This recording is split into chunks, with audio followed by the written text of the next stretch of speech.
Folks, I was so wrong.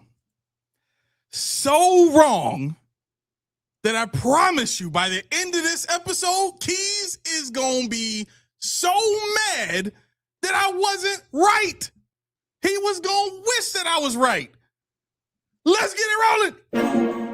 Hey, this ain't a drill. Only time I plan is on the field. And when I'm on the field, no, I got mad skills. And you know we about to eat this a fast meal. Y'all gotta pay for this heat like a gas bill. We keep on coming back, so yeah, they mad still. 716, make them pay me some bad bills. Red, white, and blue like Superman, so you know we eating at the Super Bowl. Kill the competition, set up the funeral. Josh Allen catching all the shots you go for. We callin' blitz. Ready to start, we ain't calling no quits. I'm the #1 draft pick. A lot of y'all talk, but I ain't hearing it. Only listen to Keyshawn and talk about the Bills dominating on the field. All our players got them skills. Buffalo don't make a kill when we talk about the Bills. Dominating on the field, and our players got them skills. Buffalo won't make a kill.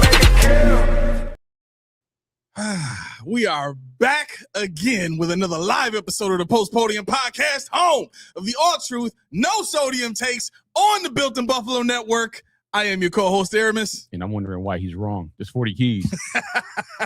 What's going on, everybody? Bro, okay.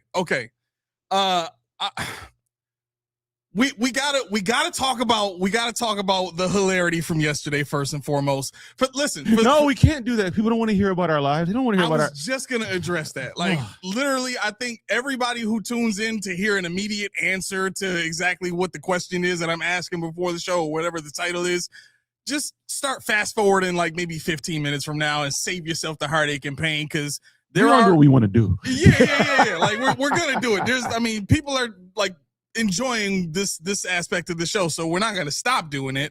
But to make it easier on yourself, instead of just scroll, just that's it. Man, then you got to remember, we got to wait for people to come into the chat too. We got to wait for people, because we want to have a full bus when we get this thing rolling. Exactly. You don't want to. We cool. We used to talk to 2-3 people. Yeah, we used to do that. You know what it is? I think a lot of people are used to the video format where they click on the video and they immediately get what they're looking for. Whereas live streams, you know what I mean, which we're known for, is very different. You know what I mean? When you're watching a live stream, you kind of got to be there in order to truly enjoy, and I get not everybody can, but again, this is why I'm just putting this disclaimer at the beginning of this video. Just scroll. This is not a video format. This is a live stream. So we apologize for the inconvenience, but we love y'all for checking in on us. Really appreciate that. Thank you. Yeah. Bro, where should we start? I don't know. Where do you want to start? So fielder's choice. You had it in your eye, a twinkle in your eye. I can see it, or asleep. I'm not sure. Maybe both. It was. I didn't get to sleep till King got you beat though. He's 9, bro. He went to sleep at like 7 o'clock. Oh my. Yeah, he's 9. Yeah. I can't imagine that anymore. I can't imagine, like, bro, like the way here's the other part of it too, because I still wanted to do research last night. Caitlin was like calling me all the way from the room. Aramis! and then my daughter heard me and she's like, Dad! I'm like, yep. Time for bed. So I ended up getting to bed like 1:30, like 1:34 in the morning. Yeah. I well, actually, probably quarter to two, probably closer to it. By the time I playing 2K, getting frustrated. I'm not 2K, college football. College football. We got to put the comments up here. My mouse is. Yeah. I got you. Okay, cool. Okay, there we go. bam. Okay. Yes. Right, okay. cool. Now all is saved. All right. So yeah. What's up? What's on your mind? I messaged in the chat at 6 a.m. and the comments deleted. How's that possible? We didn't delete anything. Message in the chat 6 a.m. and I don't know. What chat? I have no idea. This one? Yeah, I guess. Yeah. Maybe it's a different. I don't know how that works. Honestly, I don't know how that works. So, Sean, I don't think we have you in the Discord chat yet. I don't know if you were.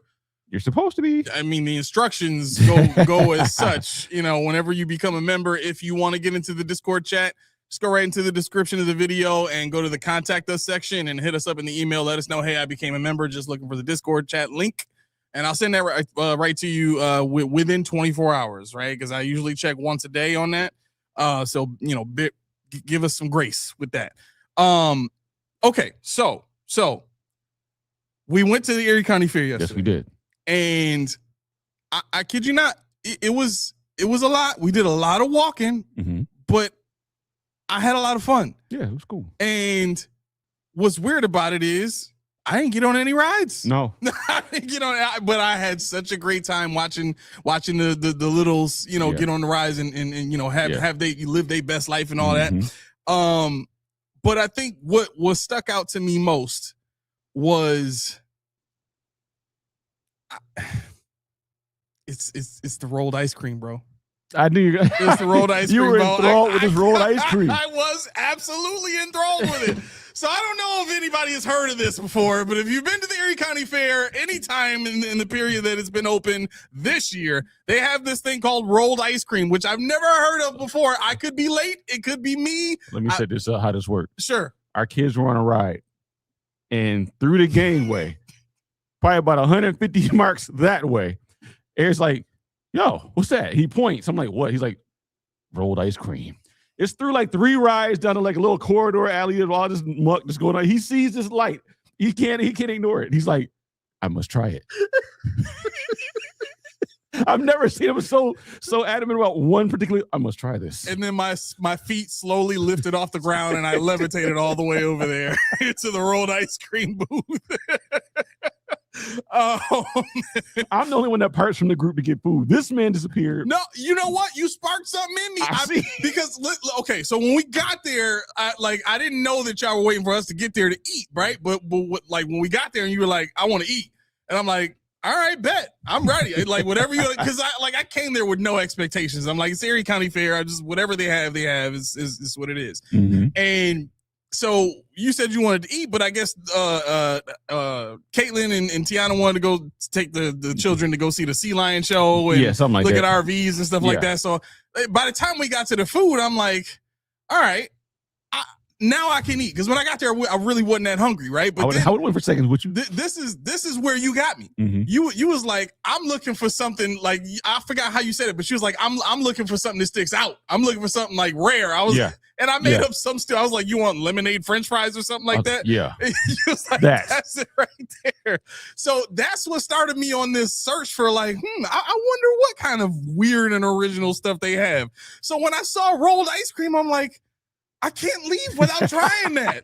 I've never had it Tapped before. in. Right. Tapped in. That's really what got me. That was the biggest and best experience personally being at the fair. But I mean, obviously, I think overall just being able to spend that time with family. It was excellent watching watching the kids get together, grow up and ride the rides. Now they're taught to ride everything, and told you Ray got to fluff it up a little more because he's right there. Yep. He was right there at 56 inches, so he got to ride it a couple times. That's all right. It's all right. Put his focus checks all the way out just to get out there. Got a cramp inside, but but it's fun watching that they can ride adult rides and not to worry about the little kiddie bus that we teach the daughter about most of the show or most of the evening. Yep. But I mean, I was looking for more eccentric foods. I know they didn't have a great. They didn't have a lot of eccentric. Like maybe should have had it all already. I don't know. Do you go every year? We have made an attempt to go every year. We didn't go last year, I don't think. But the turkey leg, I had to have that. That I had to have. You did have it. I did have it. Wait a second. That reminds me of what Ken did. So he call himself sharing his turkey leg with the family, right? And so Ken goes to take a piece and he drops it.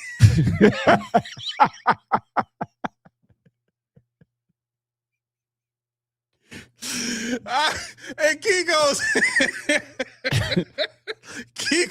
I know you don't. I know you didn't. You was not playing about that turkey leg, bro. Soon as you saw it and had it in hand and decided to share something, and somebody dropped a small piece, like you. He knows better.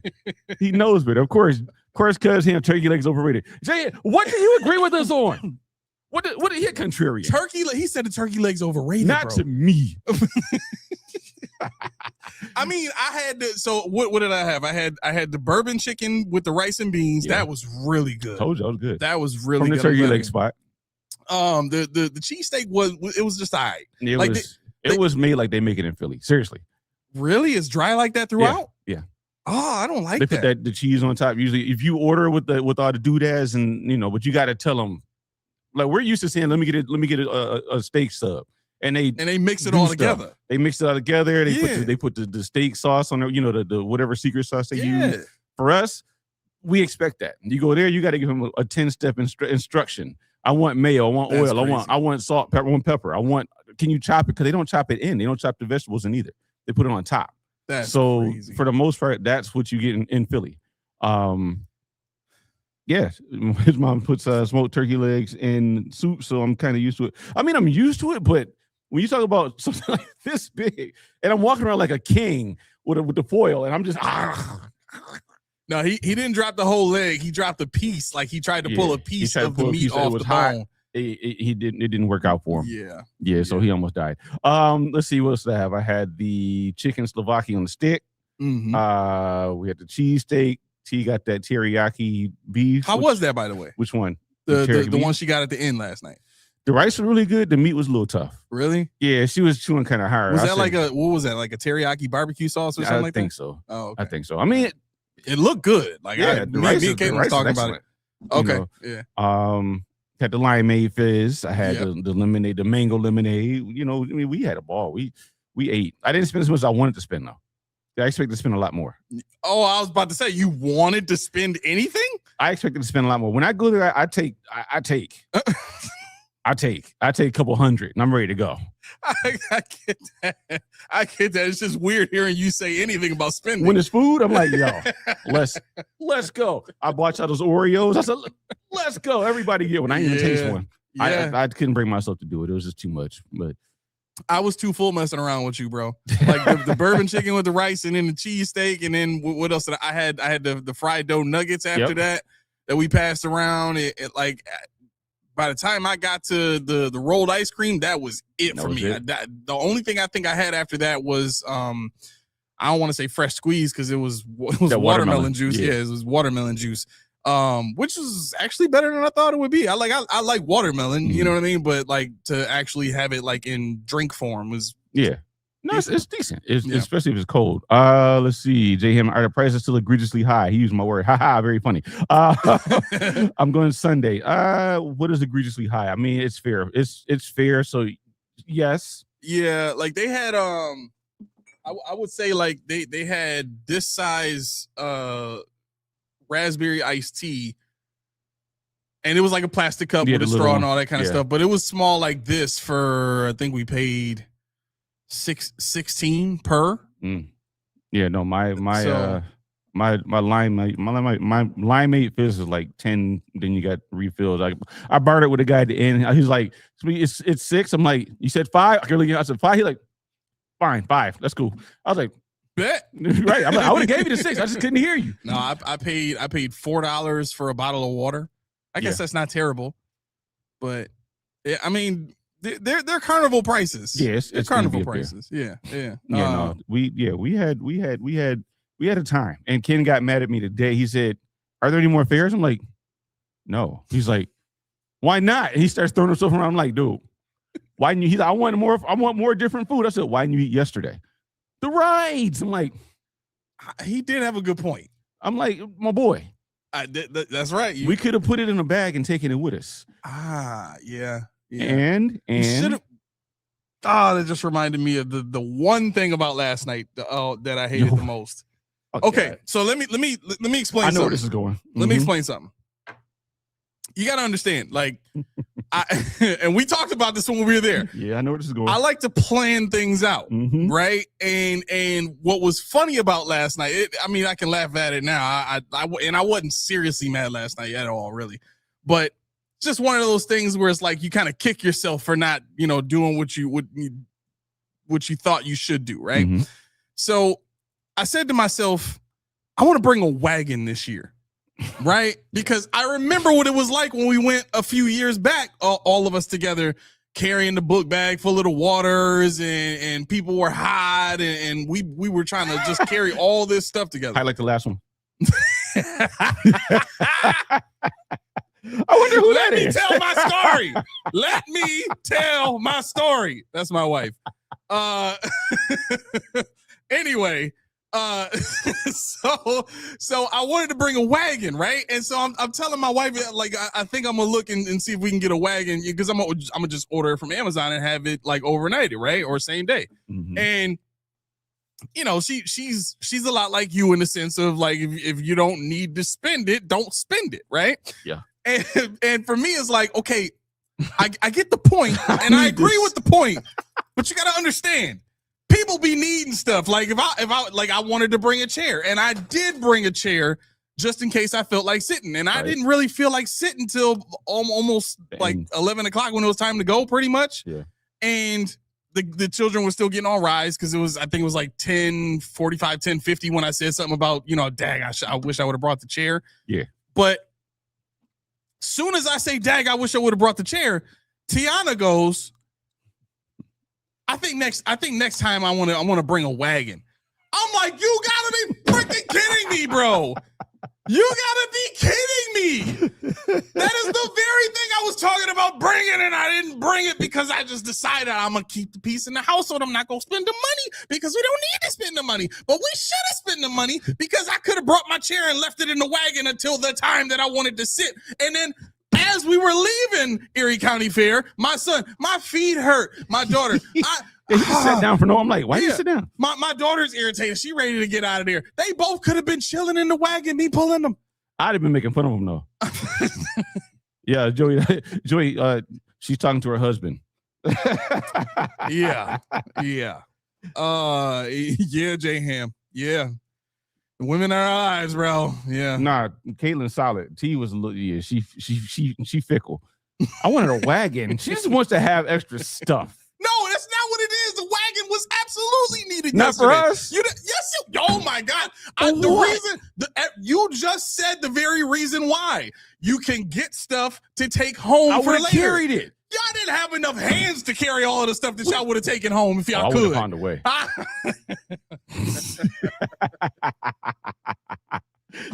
Yeah. Hey, can I get that box back there? Y'all using that box? I'll take the cardboard box. I just yeah. Just let me get that. Oh, is that an alcohol box? Let me get that. Right. Of course. Just be sitting right on top of your shoulder with all these boxes of food in there. Oh my gosh! But that was the thing that caught me, was like, man, I really wish I would have just did what I planned on doing, because I don't like Caitlin likes to roam, and we talked about this yesterday, but more so for the folk here. My wife likes to roam. She likes to look around. Like, even when I said I wanted to go, you know, get the rolled ice cream, and, you know, she's walking with me. I'm like, you want some ice cream too? She was like, no, I just wanted to look around. Fair enough. Okay, all right, cool, no problem. But anyway, for me, I like to. I'm not a big roamer. You know what I mean? Like, if it ain't none of my business, it ain't none of my business unless I'm interested in it. Then you know what I'm saying? Like, I don't need to explore. I'm not an explorer. You know, I'm very simple. I just stay in my corner and mind my business.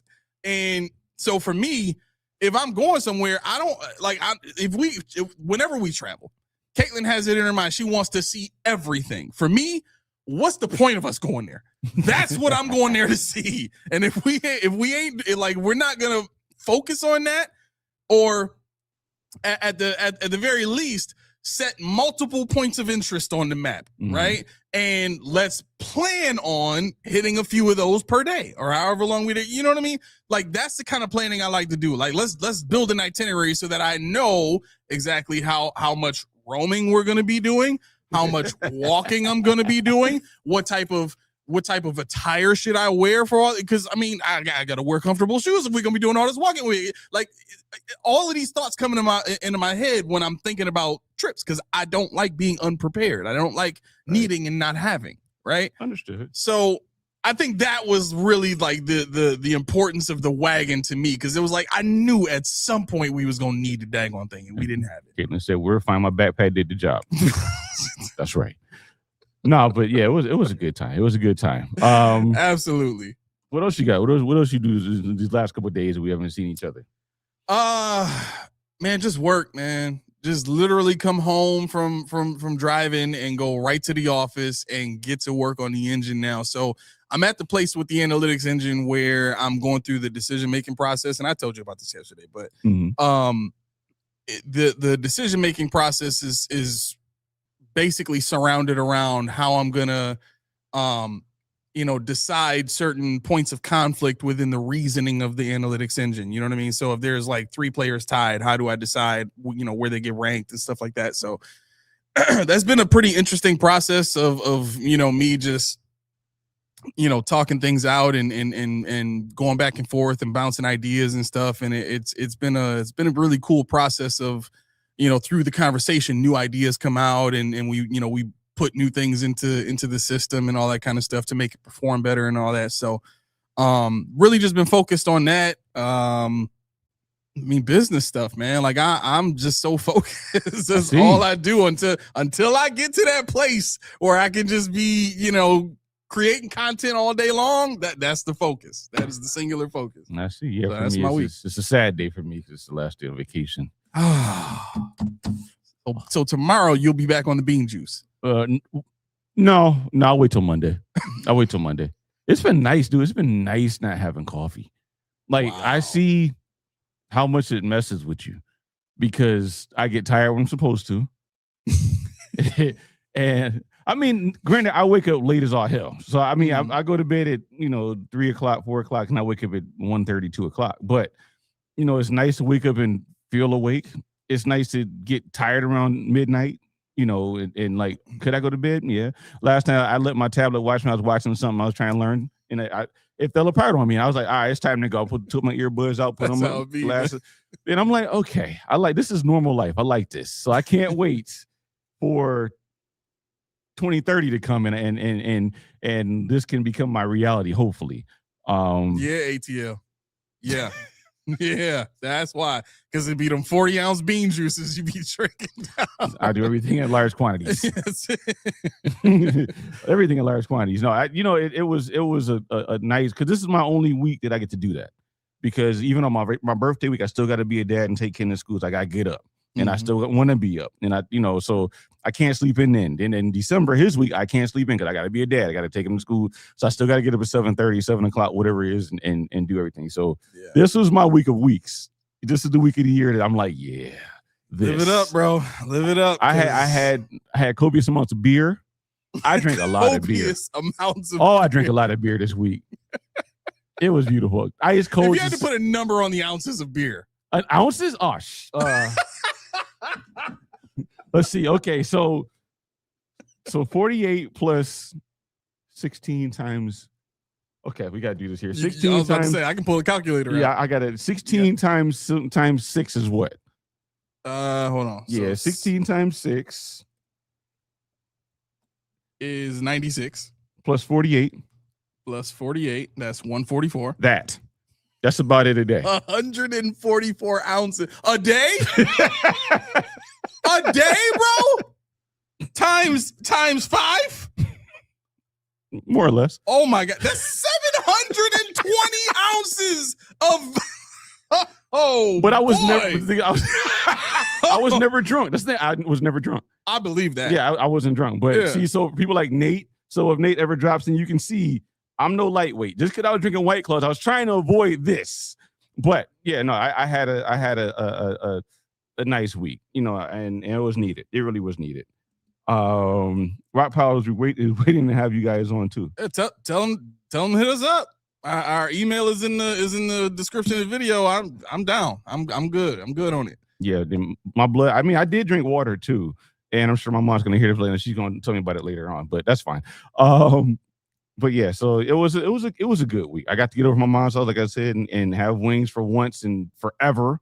And his blood is now beer. Oh, it's all of that now. It's all of that. Oh my gosh. All right. All right. So you guys that don't want to hear it, I guess you can tap in now. Yeah, we wasted about 25 minutes. I'm gonna start doing this. That's how you know when it's time to come back in. Now the football starts. So where you want to go first? What's on your mind? What's brewing in there? Well, here's, and this is small fries right now, but the thing that I think you're gonna wish that I was right on. Do you remember when we were talking about the hierarchy within the Bills franchise? I think it was in Discord chat. We were talking about how Gwelly and Bean are basically like, similar I positions. think you and Jay Hammer having this conversation. Yeah, so I was actually very wrong on that. And I found this out from, my folk that's connected to the team. It turns out that Gwelly is actually under the purview of Brandon Bean, with him being the president of football operations. Bean oversees literally everything now. Yeah. Mm-hmm.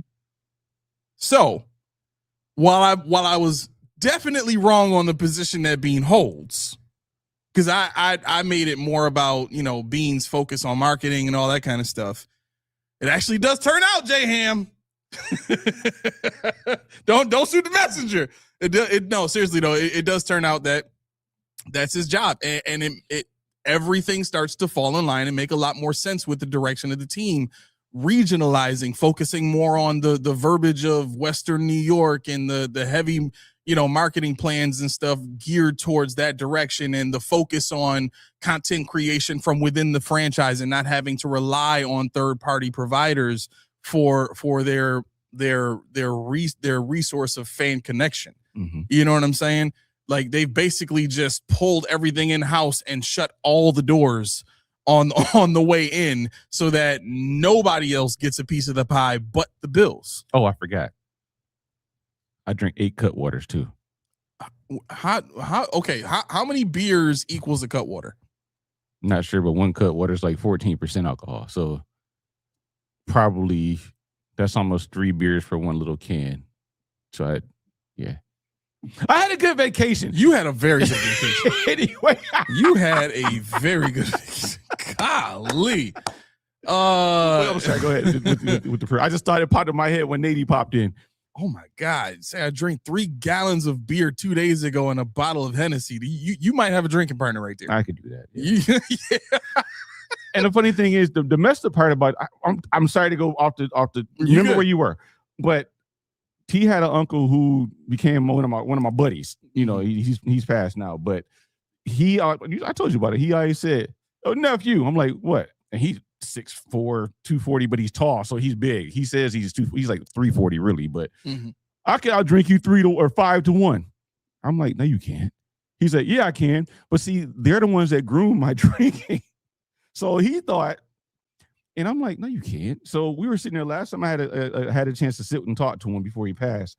We were sitting on the porch of his birthday, and we just had a case, and we're just talking, having a case. Didn't even know how many we drank. And he said, "Nephew." I said, "What?" He said, "When you get all those?" I had like 10 of them sitting next to me, and he only had like 4. He's like, "I gotta catch up." I said, "No, you don't. Do it to yourself. Don't do it to yourself." But that's the thing. Like, I didn't even know. 10 of the tall boys, and we just going. And I drink high gravity, so most of my beers are like 8, 9, 10% alcohol. Golly. So, I mean, we're not talking about, whatever. The bottle of Hennessy, that would be tough for me because I don't like Hennessy. But that'd be tough for me. But I can drink and drink. I like my brandy, I got from him. My E&J, my Paul Masson, that stuff I got from him. That's where I learned. For them, I drink like vodka and like the white liquors. Not white people liquor, the actual white liquor. But when I got to them, all they drank was like brandy and Hennessy and stuff like that, whiskey. So that's because I transitioned over to them. So I mean, I definitely I'm not saying that's not a lot. That is a lot, but I could do that. Y'all gotta let me know like what happens when y'all finally meet up to. That ain't gonna happen because okay. I'm not competitive drinking. Oh, okay, all right, fair enough. All right, so another piece of random news, and I think we talked about this yesterday, but I personally, and I could be late, but I didn't really see this posted anywhere about this $6 surcharge. I mean, I seen it in an article, but the $6 surcharge is going on in the stadium right now, right? Yep. So it turns out, what I was told was, the essence of it was the 6% surcharge on everything inside the stadium is designed to recoup money. What? No, go ahead. I'm responding to Joey. Nope, not constantly, not at all. Oh. Not at all. No, he does go before the show every You single be time. proud. Yesterday I think I went through the whole fair and then like 3 hours at home after and before I went to That's impressive. Yeah, I don't know what it is about here. I guess when I'm sitting and I'm relaxed, I don't know. Maybe Probably because you're relaxed and having fun. Yeah. Everywhere else is. I'm laughing and say everything else. That makes When you're in a relaxed atmosphere, your body's like, all right, I can release. Yeah, that's fair. So this $6 surcharge, I found out. I actually looked into it. So the $6 surcharge actually funds. Remember when I talked about this the last week? That $280 million that gets added on to the $850 for maintenance and capital improvements on the stadium. Well, that's not going to just be, tax dollars that come out of our pockets down the road. No, we're paying that at the stadium now. Mm-hmm. So every single time that 6% surcharge is incurred, whatever that part of the amount of whatever you buy is, that gets taken and put into an account that serves as the maintenance money and the capital improvement fund for the stadium. So that's how they're kind of setting up that money for the future. We're every time we go there and we spend money on concessions, jerseys, whatever, parking, anything that we pay for at the stadium, that 6% surcharge that we pay, that we now pay extra on top of whatever the original prices were, gets put into that account. So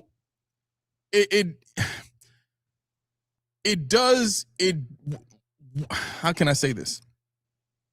It does seem kind of underhanded to me, because what you're doing is now you're hitting people in the long game and the immediate game, instead of letting all of it just kind of flow into the bank account over time, right? Because now every single season that money is getting it, like we're getting hit with that 6% surcharge right then and there. Yeah. As opposed to, well, it's coming out of your taxes. We like, are we really going to feel the small amounts of addition to our tax money? No, the reality of it is we're not. Like, I mean, you would if you knew how much you're going to get back every year, or you're going to pay, but you never know. Right. It's always a surprise. And that's my point. Yeah. Right. So the best approach for us as the people paying the taxes is for us to feel it the least amount as possible. Right. Mm-hmm. Just keep things status quo. Take the additional 6% out of our checks, whatever, per week or per month, or however you're going to do it. But to add this on up front, now we're feeling it coming and going. Right. You know what I mean? Like, to me, that's just kind of, I don't know what it is about the way that the franchise is operating right now, but it does not feel like it has my best interest in mind. It, like, at all. I mean, you're hearing the players complaining about the grass that they're playing on. I want to talk about the stadium. We'll section off on that later, but I want to talk about that. Yeah. So about the stadium, right? Yeah. Okay. So here's the point that I wanted you to respond to live on the show, because we talked a little bit about this yesterday too. I had a chance to hear from, one of my sources that, and for those of you that know about this, put it in the chat if you heard about this before. But when the designs for the stadium first got made and they set up the foundation for the new stadium, I do remember something vaguely being put out there about, something being wrong with the foundation that they needed to go back and fix, or something about the stadium that they needed to go back and fix. But I never heard about the dollar amount it was going to take to fix it. Right. Okay. And what I'm starting to try and find out now is where this money actually came from. So the foundation had issues with it. There were a lot of design flaws in the original designs for the stadium. And what happened was there was another construction company, a contractor basically, that was hired to come in after the designs were made and the foundation was laid, to kind of oversee the process. And one of the things that they found about the foundation that was wrong was in the walls and I think some of the builds within the pillars. I might be getting that part wrong with the pillars, but the walls in general had space between the two sides of the wall, like almost like a hollow wall, right? Mm-hmm. And that was a very big deal, because obviously if you don't fill it in, it can collapse, right? Which is the way it was described to my source. And so what ended up happening was, after all of these design flaws were brought to the Pegulas and into top management, they ended up having, and by they, I don't know who they is. I don't know where this money came from, but I'll just say it like this. $100 million ended up having to be spent to fix all of the design flaws of the original stadium design. Okay? Now, here's where it gets fishy. The original design of the stadium was supposed to seat 70,000 people. It was the way that it was described to my source. We were only supposed to see a decrease of 3,000 seats, and we know the old Ralph set 73,000, right? So we should have been at 70,000 in New Highmark, right? Well, wouldn't it make the most sense that after Terry Pegula says we had to make concessions, and you connect that now with design flaws of the stadium and all of the concessions that went into now adjusting to this new, full of concession, fixed up design stadium build that they have now, that all of these obstructed views were originally supposed to be solved in the original design. Mm-hmm. Because keep in mind, one of the things that they talked about when they were showing us the mock-ups of the new stadium, the drawings and the renderings and stuff like that, they wanted to preserve those sight lines. Mm-hmm. And then somehow we ended up with 2,000 seats of obstructed views, right? So what I'm trying to connect here is you have design flaws in the original designs of the stadium. Concessions had to be made in order to make this thing still work in the same time frame. So they had to cut corners. They spent $100 million. We don't know where that $100 million came from. Did that come from the Pegulas? Did that come from us? How is that being paid for? Mm-hmm. Right. And then you connect all that to, man, there's all these things about the stadium that we're seeing that are just like something's wrong. It's not it's not what we thought it would be. It's not even what it was propagated to be. And what the hell happened? Well, now we know. The original design of the stadium, I don't know who approved it, but we do know that Pegula had to have seen it. Pete Gwelly had to have seen it. Brandon Beane had to have seen it. I mean, the final say's got to come from one of those three, if not all three, in order for this thing to get made. So, again, from my experience of going through the process with engineers of going through a new building and looking at blueprints and drawing things out before concrete is ever laid, before a hole gets even dug, I know for a fact that stuff gets checked and double checked and talked about on a very almost on a daily basis. There's at least one phone call about it every single day. Well, you asked me about yesterday where I heard or how I heard, if I ever heard building flaws. Mm-hmm. And I'll tell you my source straight up. Tiana, yes.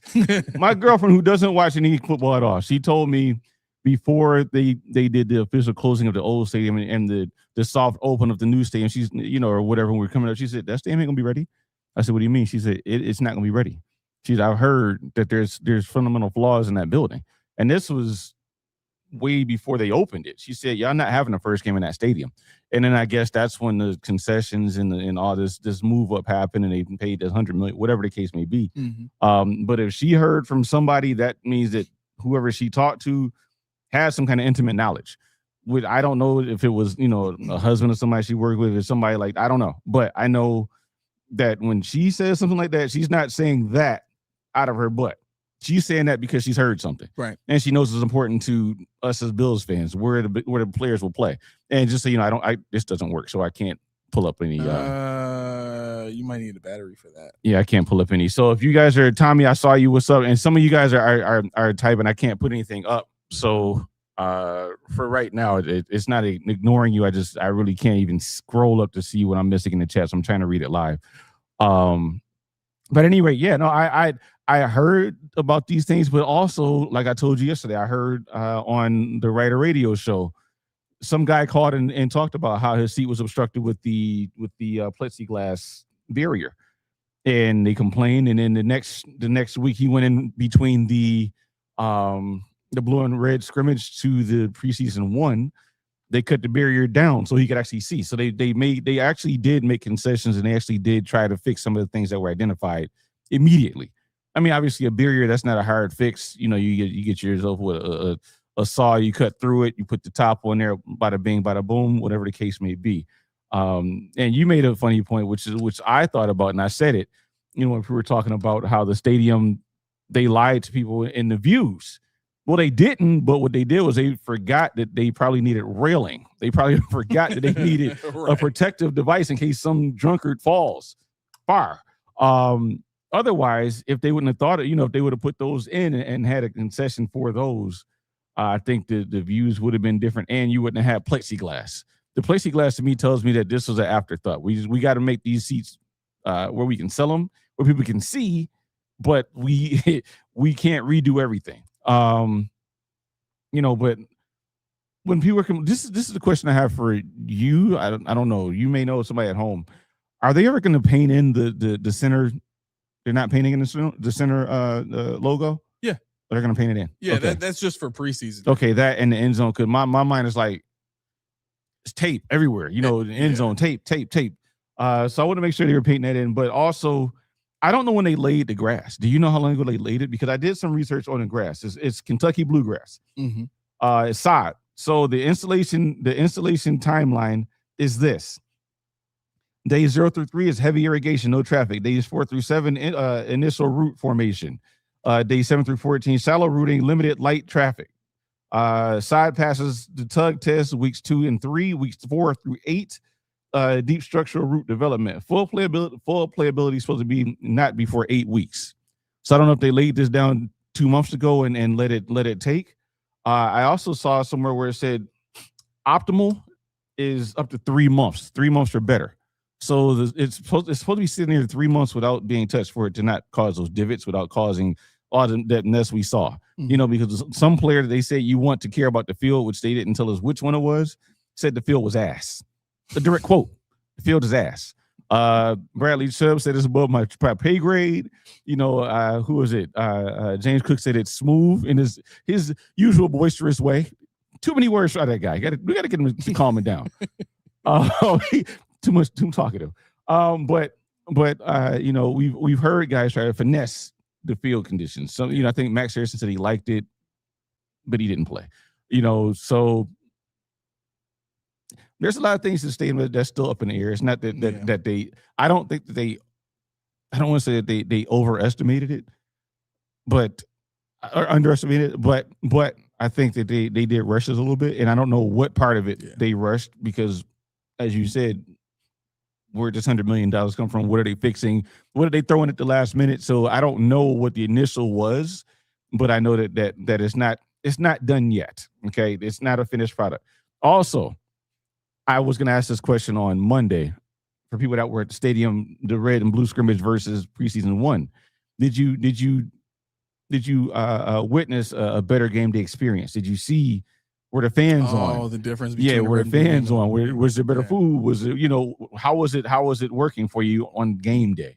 Because like I said, I surmised that the practice wasn't going to give you everything. This is going to give you enough to say, "Ooh, I was there. Ooh, this is my seat. This is what it is." But you didn't get everything. So if you go in there and you're complaining about the heat and complaining about they just didn't care enough. You know, I saw somebody mention they mentioned the picture. They posted a picture of the pizza. Still, I guess they got to fix the pizza because it looked terrible. It was supposed, I think, full of pepperoni, but pepperoni was like in the crevice, the butt crack of it. It's ugly, bro. They said it tasted ugly too. Ugh. Pepperoni's right in the butt crack of it. I'm like, I don't know about that. It's weird. What was I gonna say? You got me thinking about butt cracks of pizza. Let me just respond to this. It'll come to me. Did you get it work? Laura says no. Okay. Right. So just let me know whatever you want to get to. Okay. Laura says I'm interested in if other cities, NFL new stadiums had this much drama. The Broncos definitely don't have this kind of drama. Their new stadium that's getting built is going to be 100% privately funded by the owner. Like, I wish we had something like that where a guy that has that much money understands, like, if this is going to be used the way I want it to be used, I should be the one paying for it instead of forcing other people to do that. That is 1,000% a Jerry Jones type of mentality that Terry Pegula has been operating with this whole entire time. I'm just laughing because Roy said pepperoni in the butt crack. Where do you go from there? I don't know. Up, hopefully. Hopefully. Front to back. But yeah, no, you touched on Pegula. Now, the thing about Pegula is if he's not going to spend all his money on that, he's got another building he's got to worry about too. Well, here's what I wanted to. So to answer Laura's question real quick, and you're absolutely right. He does have a whole building, a whole couple of other buildings to worry about. But Kansas City, and this is kind of where I was trying to when I did the cost benefit analysis. This is kind of where I was trying to get us to kind of meditate on that in order to get to, which is the people living in Kansas City had a couple of at least two that I know of. They had two opportunities to vote on the stadium deal, and they turned that deal down. Right, it was a proposal from Chiefs ownership to the state, and they all voted on it, and the folks is like, no, we're not taking that deal. It's a bad deal. We don't want it.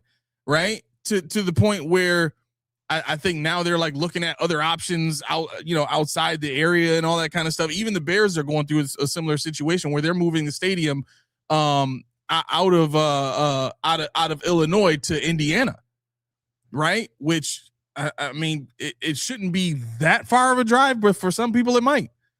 I mean, it would probably be the equivalent of us having to, if we were used to driving to Orchard Park, now we got to drive all the way to Jersey to go to the Bill. Like that's what Chicago fans are probably going to have to go through. So I'm saying all that to say that we're not the only ones. I don't know, and I haven't really looked into whether or not a lot of these other stadiums have the sightline issues or the design flaw issues or anything like that, but it would not built yet, are they? Huh? They're not built yet, are they? Well, I mean, we can go back and look at reports from MetLife and see if they had anything like that. The reason why I say that is because think what they said about ours before they built it. Ours was there was no sightline issues. There was all this. Yeah. So until they build it, you don't know. That's true. That's what I'm getting at with that. Yeah. But that's probably what I would do is go back and look at like MetLife and some of the like SoFi and see if there was any issues like that. J Ham said Con link. It's at the top of the chat. Okay. At the top of the chat I every time we get in here, I make sure to do that right away. That's true. So that because I mean Nico likes to slip in every now and then, and he might have like 60,000 things to say. Joey says, so you're telling me we were supposed to be 70,000 fans seating plus fans with standing room on the platform, but wound up only getting 60,000 seats, and 2,000 of them have distorted views. That's exactly what I'm saying, bro. That's exactly what I'm saying. Because of because of the approval of the design flaws. Like let's put accountability where accountability belongs. The people who approved the design in the first place are the people that we need to be blaming for this, not the people who made the design. It's very easy to look at somebody's design and be like, let me go run this to somebody who understands all of this, and I'll get back to you. Right? They can't defensively say that they did that. Yeah, they can't. So anyway, my point is, I guess they're saying you didn't pin it. I can only pin it to YouTube. Oh, okay. And that's why I kind of stopped doing that. So you have to scroll. Yeah, it's up there. It's the third from the beginning. Yep. So just under, because Joey's the first comment in there with the trophies, and then just under that, there's all the call-in links there. Post Podium Podcast, Built in Buffalo. It's comments on all of Facebook and Twitch. Yep. It's all of them. I'll start putting call-in link in all caps. That way it kind of sticks out a little bit more.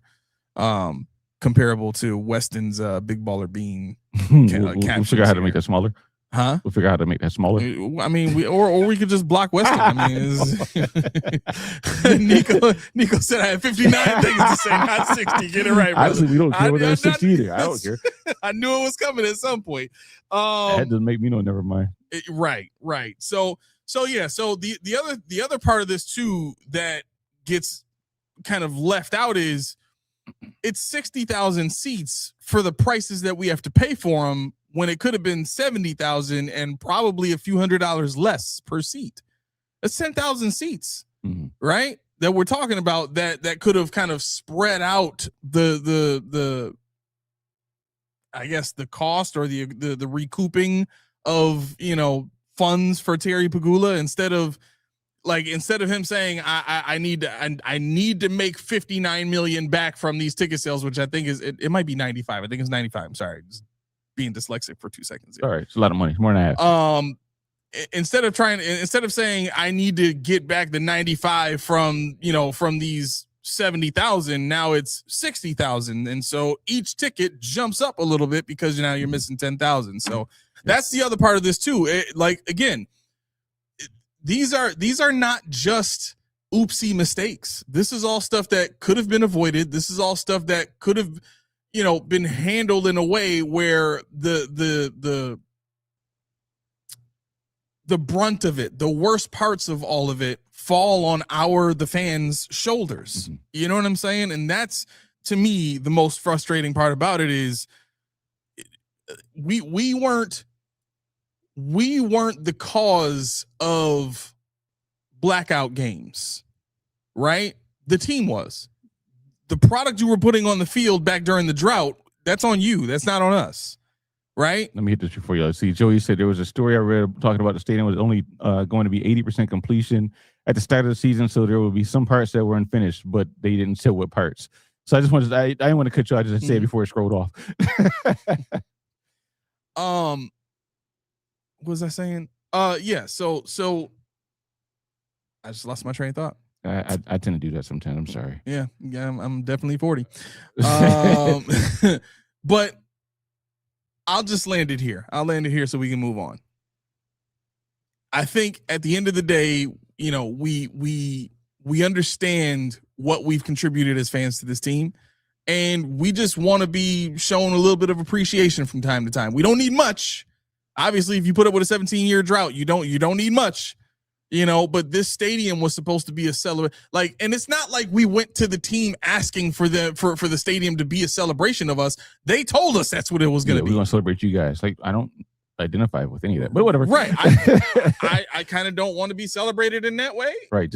But thank you. Just keep my team in Buffalo. That's all I care about. Right. Sean says, welcome to the show. By the way, we got a disclaimer for you in a second. The roster is beyond mid. The vibes are atrocious. The alternate uniform is a joke. The stadium is the size of a Major League Soccer stadium. It is one. 2026 is the year the bottom falls out once and for all. Pagula is a bum. I just don't think the bottom's going to fall out because you have great players in the right positions. I'm not going to argue if the roster is mid or not because we know how I feel about the roster. I would love to make improvements all across the roster, but I think we're good enough in just the right places, and the conference isn't good enough. So that's 5 to 6 wins right there every year handed to me. 2 from the Jets, 2 from the Dolphins, at least 1 from the Patriots. So You got 5 or 6 wins. You win the division, you're automatically in the playoffs, and that's what Buffalo marks as excellence in going to a playoffs. And then at that point, you're going to play a weaker team in the wild card round, and then you go to the divisional round, and we see what happens usually. So I can appreciate what Sean said. I just don't think he said I'm venting. Do your thing, brother. I don't even. That's fine. But you know what though, and this is the part that I want to defend Sean on because Laura's already coming out the woodwork here. She said, "Hit the like, please." She said, "Please." No, hit the like, damn it. Change that, please, damn it. No. Here's where I want to defend Sean because what he just said about the every position group and coaching favors the Patriots. I wouldn't say every, but majority, yeah. Well, I think he saw the graphic. There's something on Instagram, or Sean, correct me if it's Instagram, if you even saw it, either that or Twitter, where they have the offense comparisons of the Patriots and the offense of the Bills, and they do little arrows based on who's better. Yeah, and I think the Bills were 8 of 19, so we lost that round. It's like a big tournament they're running in this fashion. On offense, they did this, and defense, they did this, and we lost that round. We're out of it now. But we got destroyed by the Patriots in this mock-up. And this is not me saying the Patriots are better. I'm just saying what I saw. I think Sean saw that too. But yeah, that's reflective of what he just said.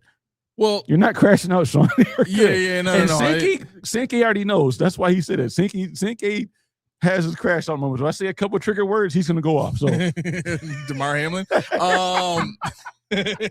Go. Right. Go, Seke, go. So you can't bet worse than him, trust me. But yeah, and look, I am going to be very honest and very open when I'm addressing my assessments of other teams outside of the Bills in the same way that I do when I'm assessing the Bills franchise and the players in it. I don't like to sugarcoat what I believe to be, the 8-year status quo for the Bills, which is we like to get maybe not the cream of the crop, but the stuff just underneath the cream and see if we can squeeze a little bit of extra juice out of it and make them perform better and then sign that guy. Mm-hmm. Right. And again, it's a noble effort. But again, when that pursuit is lower in probability efficacy, right? When you're taking the chance, like for 7 rounds, it maybe not every year is 7 rounds, but when you're taking that chance every single year that one of these guys is going to be a diamond in the rough, Deion Walker. What if Deion Walker wasn't a diamond in the rough? Who from that draft class is popping out now as, yeah, that guy is definitely stepping up and being a starter this year? Maxwell Hairston, your first round pick, is in a competition with IGB, a second round pick this year. Okay. Why you say okay like that? Well, I mean, it's not because I just say IGB is that's not even. Well, you don't like IGB. I get no, what that's you're not. saying. It's not a competition. It's just not. I mean, a lot of people are saying it is. Look, I'm just going off of. No, I'm not coming at you. I'm just saying. No, I know. Because I'm hearing the same thing. Yeah. But it's just stop. It's not. I get it. But I guess the reason I'm bringing those specific that class and those players out is realistically. And look, there's going to be a contingent of people that want to, scoff at the statistics because it's perception based or it's voting based and all that kind of stuff. But achieving the all-pro level in the NFL is the only individual pinnacle worth anything in the NFL. Mm-hmm. Pro Bowls are not worth anything.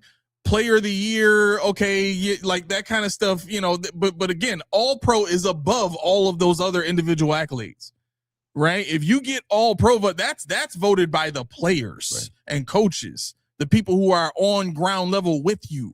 You know what I'm saying? So if you get that kind of respect from your peers, you did your damn thing that season, right? And so for I'm sorry, go ahead. No, go ahead.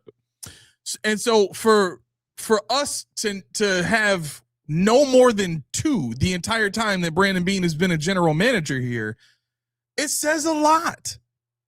It says an absolute lot that you have guys on the Patriots that people are pointing to, and Gonzo and some of these other young dogs that are going to be all pros.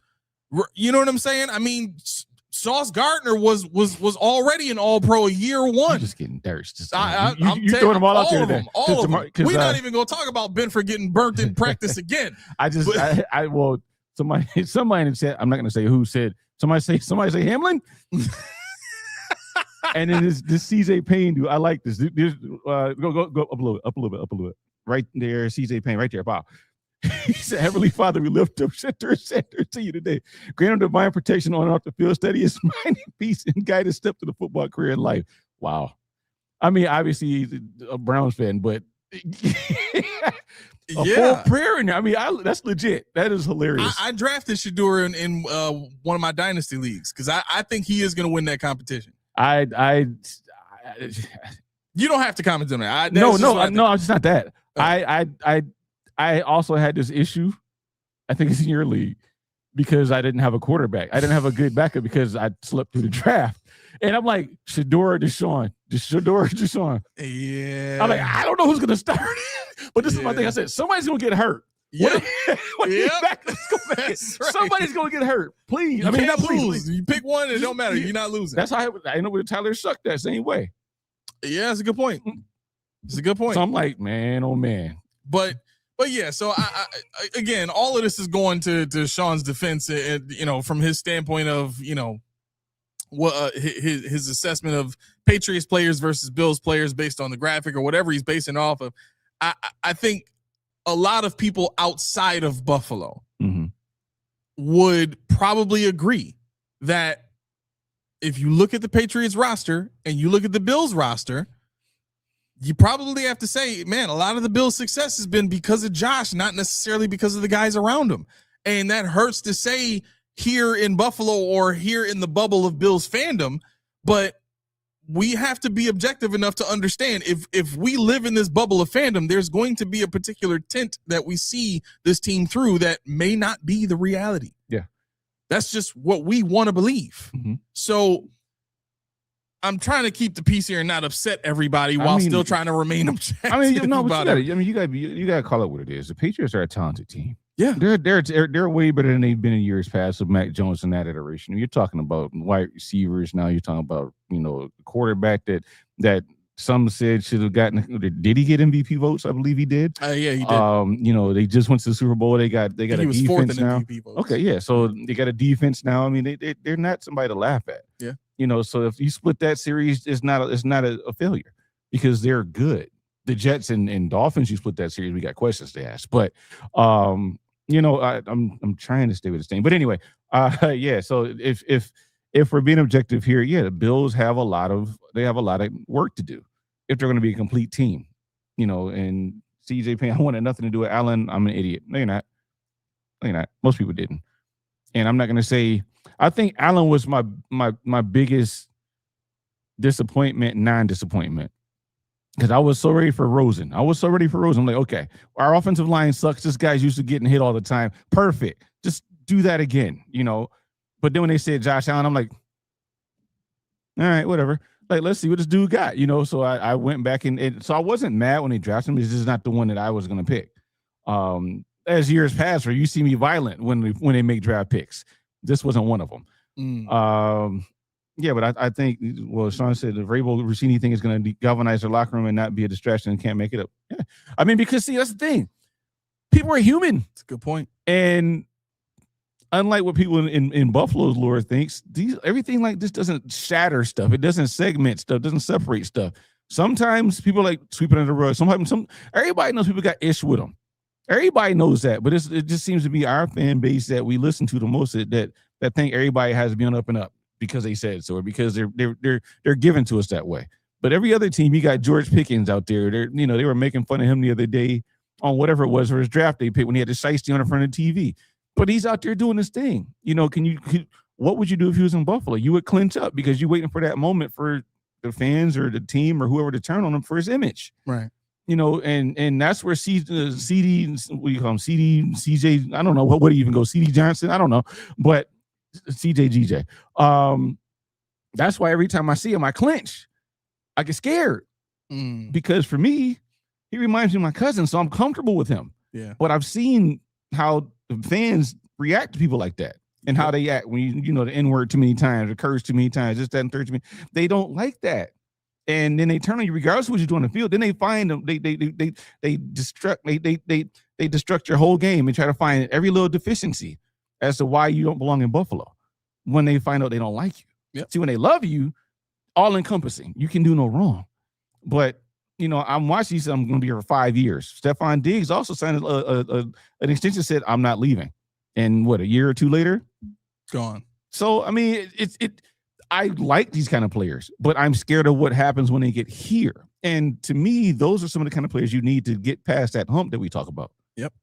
One of the things that I wanted to bring up today too, when we first started this show, do you remember the conversations that we would have about what success would look like for our fans, and how when the trajectory was skyrocketing up, we tried to tell people there are still things that need to be improved about this team. Don't just buy everything you hear because we're doing all of this brand new winning. Mm-hmm. And what we witnessed over that period of time was this blindness to any risk, this blindness to any, everything was just grandiose. It was great. We were winning games. We were on our way to a Super Bowl every year. And that's when you and I were vilified for trying to be realistic and objective. Mm-hmm. And it's understandable because we had gone 17 years of suffering and heartache and pain and being laughed at and terrible and all that kind of stuff, that when we get a little bit of success, we don't necessarily have a certain level of expertise in handling it, right? And that doesn't necessarily reflect negatively on our character. It just reflects negatively on our level of experience at that level, right? And there's a saying and I'm setting this up for something, so bear with me. There's a saying in the NFL that goes, "Act like you've been there before," right? And we used to hear a lot of old coaches say that, "Hey, all that dancing, act like you've been here before," right? And to a new age cat, he's like, "What the hell does that mean? Act like I've never been here before. It's my first touchdown. I'm gonna dance. Hey, everybody come down to the end zone. We finna take a picture." Right. Like, there's a disconnect there between the people who have had that success in the 90s and the people who have never seen that level of success in this region ever. And it feels like now the people who are experiencing all of this success for the first time are overwhelming in numbers over the people who have been there before from the 90s, right? Which, that's fine. Mm-hmm. Life happens, you know what I mean? People come and go, right? But what we're seeing now, and something that I saw in an article yesterday, troubled me. Okay, because this behavior seems very similar to what we just mentioned about how Bills fans were reacting early on in the Sean McDermott era, when 2020, 2021, and all that kind of stuff, right? In this article, and I'll see if I can pull it up at some point, but in this article, it talked about how the Bills players on the sideline during the joint practice were laughing and making jokes about the quarterback play of the Cleveland Browns. And when I saw that, I immediately thought about that fan experience of, we're winners now. We're not, like, it don't matter what y'all say. I don't care. Like, no risk, no downfall, no downside, no nothing. Everything is great. We can do whatever we want because we are winners. Right. I understand how it feels to be on a good team, but you still got to act like you've been there before. And making jokes about another team's level of competitiveness or capability at a certain position is below the station of a player. That's a fan activity. We can do that kind of stuff because we are not professionals. If you are in the game and you are making jokes, cracking laughs about the capabilities or incapabilities of a player or a position or a certain style of play, you need to keep that stuff secret and don't ever let it make it to an article anywhere ever. Yeah, I mean, see, this is where where I defer here. I get it, but at the same time, being in those situations where you're in the moment, we've all been like, "Yo, this sucks." Why you're on the court? Why you're telling him to his face, you're garbage. You're That's nothing. Different though. So, I mean, I guess I'm not understanding where you're going with this. So my point is, if me and you are on the sideline and me and you are just talking to each other about Deshaun Watson out there throwing ducks, that's different from being on the field and seeing Deshaun Watson throw a duck and be like, "Hey, give me another duck. I'm gonna pick it off this time." Well, like, okay. That's different. All right. So this is where I would go with that as well. Are these two players that are going to play a 2, 3, 5 players? Are they going to play a prominent role? The way that it was written in the article, it said players, multiple. Right. So what I'm saying is, I don't know whether or not these players were in that kind of position that you're talking about. Right. For me, if it was, I'll just say because I can think Geno Stone, Kenai Walker, Caleb Elam-Mazur, Kilgore, Skylar Bill, or whoever, or if it's Greg Rousseau, Ed Oliver, people that are going to play against this guy. And I'm going to eat your lunch on Sunday. Wait till I see you. And they're jawing, they're laughing. If you're at the bottom of the bench, yeah, shut up. You're trying to make your team. But if you're on the the top echelon, if you got pulled out because your ones and now their ones are going to your twos, I don't know. J Ham said he just read it. For me, just knowing J Ham said it was CJ talking ish. See, that makes sense. And that falls into what I said when I clinch up. Because in my mind, like, I know it's CJ is in there somewhere. But I know he was yelling across the field at Shedeur because he did it to Josh. And they had a joint match. And it's just in some guys' nature, it gets them pumped up. If they're laughing, I don't know how it really went. And I know, you say they're laughing, talking about how guy sucks. But I know that's what happens on the sideline. For me, football, basketball, it doesn't hit me as hard. It just got caught by the media. Which is unfortunate because if I would have, if some of the things that happened to me when I played basketball happened to me, would have been on social media, it'd have been a lot worse than people know. Knowing all I got to say is I went to a suburban school to play basketball. That's all I got to say. Okay. But the reason why I say it is because it's a racial thing. But, just knowing the nature of battle and how players play and how they talk, I nip it in the bud. Because if you can back it up, and that's why I said, is it the starters or is it these guys that are just trying so hard to pass out water? Trying to just make their, trying to nudge the right person and get that practice squad look. Okay, you guys shut the hell up. You guys, no, shut up. But these guys up here, they're juiced up. They're in preseason form. They're ready to go. They want to tear somebody's head off. And they see somebody that sucks. They're like, he ain't never gonna make it. I don't know what they said. I don't know. I just know they were laughing and pointing fingers probably. But that's what we did in practice, and that's the problem with media in practice, and that's why they don't allow media in practice usually. But this is what I know to occur. So yeah, no, I get what you're saying. I think that's the real life application of talking ish, right? Even Laura said, who talks mess? Joshua Patrick Allen, 100%. What I'm not saying is don't talk ish about them at all. What I'm saying is that's if you're saying those things to the player, go for it. Right. Everything that you're talking about right now is saying it to the player. Like, not everything I'm saying. I get where you're saying that, but in my experience, like, you'll be on the bench like, yo, look at this cat.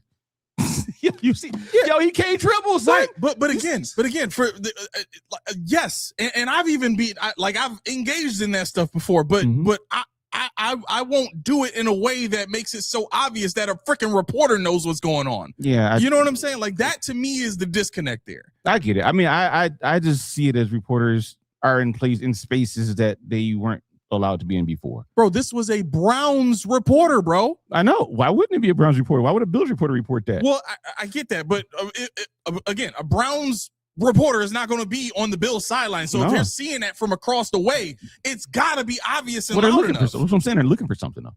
Now, that's what I'm saying. They're looking for stuff. Shouldn't have been found. That's what I'm saying. I don't care what you look for. When you're in the nature of battle, don't let them see it, is my point. Don't let them freaking see it. Huh? I don't know how you're supposed to stop them. Don't freaking do it in obvious ways. How is this so like? How are you not getting this, bro? Just don't do it in an obvious way. If you gonna talk stuff, the way you said it, where you was kind of like low and but I'm laughing with dude. We giggling, we listening to the pointing. We doing this, and we're doing this.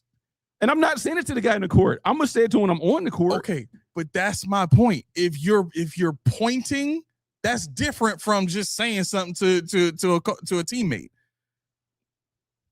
It's different. But I don't understand the point, because you're saying if I'm saying it to the guy, it's different, right? If I'm talking it's to the dude, it's different, right? That's completely different. But if I'm sitting on the bench with my teammate and I'm nudging, I'm pointing at K, yo, he sucks. And I'm not saying this to the dude. I'm talking to my teammate, and then somebody over here, he start laughing. Now we engaging, giggling on dude. Okay, so let me ask you this: I'm gonna give you two scenarios, and I want you to tell me. J Ham said he read it. He yelled it out loud, so he yelled at that dude. So he said it to him. Okay, that fine. But the way that it was written in the article was that there were several players on the Bills sideline laughing and joking and making fun of. It didn't say that they were, shouting out to, players on the field or anything like that. Mm-hmm. If that's the case, I'm fine with it. But the way that it reads is that it's multiple players on the Bills sideline making fun of and ridiculing, Browns quarterbacks, right? That's the way that J-Ham. No. I'm trying to get it. Bills Mafia is the way. Okay, I'm gonna be all out. Bills Mafia is the way they are. They'll never be happy. We have come close to a Super Bowl, but never won the big dance, and we are aggravated. So we about everything. Okay. And I said okay, not to this. I just wanted to get it before it scrolled off my page. Like if you would, how you see it, I don't even see as much as I see more than you guys see. And it's scrolling fast, so I'm trying to read real fast. CDGJ only check down merchant. He said CDGJ yelled out check down merchant. Okay, so I guess that's okay. Anything CJGJ says, they're gonna hear. He gets another shut up. They must have been talking about Watson. That dude's stealing money. Yeah, he long since did that. If you suck, you suck, like Landon Jackson. Dang, Samtha. Dang. He said he heard that too. Okay. I can't draft Bean at it again. I can't draft Bean at it again. I remember how pissed you was when we drafted Max and here he was getting cooked. It was crazy. I don't think it was this article. It might have been this article. Yeah, they were all getting cooked, honestly. I know they had the image of Max getting a better Denzel Boston, but I know D. Alfred was chasing after Casey Concepcion. I know who else did I see? I can't remember. I know obviously Dorian Williams got cooked up. No, Aramis is not mad at us. He's mad at the players on the team. No, I'm joking. I like again. What I worry about is the mentality of a team that's going into the most important season of the Bills franchise under Terry Pegula with not enough of a awareness of where they are. To me, sure, as a coach, you want your players to play fast and loose, but you also want them to be focused. And this is one of those moments where I would have preferred to have Sean McDermott's culture as opposed to this new culture, whatever this is. I did say that. I said this is going to be an adjustment, with regards to McDermott being on now everybody's having fun. Now everybody's loose. Now we like being here. And there's a reason for that. There's a reason why the things were the way they were. And, whether or not you agree with McDermott, I wasn't a McDermott fan. But, if I'm going to clinch up because CJGJ's here, not because he's a good player, but because I don't feel like hearing all the negative stuff people are going to say about him when he does something silly on the field. He's going to get an unsportsmanlike conduct. He's going to get some kind of taunting. He's going to he might get ejected from something. Yeah, but again... But the thing is, that's point on the field, though. It doesn't matter. It's what it does matter. No, it doesn't. It doesn't. How does Ask it not matter? That. Huh? Ask the Mafia that. As soon as he does something to upstage somebody on that field, somebody's gonna have something to say. You know it. You know they will. It doesn't matter for you, for me. I don't care you either. But they've already done it. Is my point. Like by them talking on the sidelines. Okay, let them get an unsportsmanlike 15-yard penalty on a 3rd and 11 when we made the play, and see how the radio gets bombarded. See how they want him out of Buffalo. See what they do. If you're really paying attention, you shouldn't need to get that far. They don't do that. That's my point. I'm not talking about us. You're making it about the fans. I'm trying to make it about the players. Is what I'm saying. Well, what I'm getting at here is when you said what did I say? I said something about McDermott's culture and how that translates to the fans. See, why do I clinch up? And this is a player thing because we know how he is. We know how they are. These are 25-year-old men. They're not robots. We know what they're gonna do. And somebody was pushing the button and say, yo, not here. Somebody was telling Josh, think smart. Somebody was doing these things. But now that they're not here anymore, the players are having fun. They're free. They're gonna be individuals. So you're gonna see stuff like you're talking about more often on the field. You're gonna see these guys at games doing things that they didn't do before because nobody's checking them yet. All those checks and balances that you talked about McDermott had in each room with the older leadership that reported back to him. Mm-hmm. He was nipping it in the bud. And Joe Brady's like, I don't really need to because I want to win, which I'm cool with too, maybe. I don't know if that's his thing. But right now, what we're seeing is more of this kind of thing. And what I'm saying is that's going to spill over to the Mafia to get soured on it. And even if we're winning, Even if we're winning, when CJ has a 3 interception game, but he loses a game because he loses his mind after a bad call or something, and we get a 15-yard penalty. What do you think the Raiders going to say? What do you think the post game is going to say? Get him out of here. Don't matter if he's the best player on the team. We don't understand it. That's why they still exist. But what you do when you turn on 550, when you turn on any other thing, any other Joe Marino or something like that, they're gonna bombard, they're gonna crucify the guy because of one thing. I don't agree. You don't have to. It's true though. We've heard it. Why do we do this show? We do this show because we're tired of people with one mind state. We're tired of people who think who have rose-colored glasses, who the team is always right. But now we're talking about a different culture. I get it. I get all that. I get all that. I'm not even disputing the fan reaction. My point is, when you look at, because Nady said it. Where did he say it? He said y'all want dogs on the Bills, got to deal with the dog mentality in mouth. Fine. But in certain context, Tom Brady wasn't caught by another reporter doing this stuff at a joint practice. Peyton Manning wasn't caught on the sideline at a joint practice doing this stuff. Ray Lewis wasn't caught at a joint practice doing this stuff. Luke Kuechly, freaking Brian Urlacher wasn't caught on the sideline doing this kind of stuff. And here we seem to have these players that are behaving as though they believe they're better than the Cleveland Browns, when realistically, we've seen this Bills team give up bad performances to teams exactly like the Cleveland Browns. Just last year, they almost beat us. And you on the sideline laughing at them? That's not objective at all. That's not respecting and understanding your experience with these people. No, that's ridiculous. Okay. Shut the F up and get your practice done. Okay. Like, why is that hard? It's hard because it's emotional. Well, that's fine. It's fine. It's emotional. What do you mean it's emotional? They play on emotions. They're doing these things on emotion. They're having fun because they're allowed to have fun. Laughing at people and acting like you better than them is not emotional. That's ego. That's called having fun for a 25-year-old. That's all they do. That's why I don't talk sports with people. That's why I don't like talking sports with you. That's why I don't like these conversations, because it's all they do. I don't know how else to say this. I don't know what else I can say. What I'm trying to get through this wall here is, I understand that that's what they do, but there's a certain way to do it that I've seen lots of great all-pro, all-star, superstar, face of the league level players operate. Mm-hmm. And I want my franchise and my players that have some of these type of players on it to operate that way. Still, like, you can talk your stuff, just be discreet about it. Be Derek Jeter.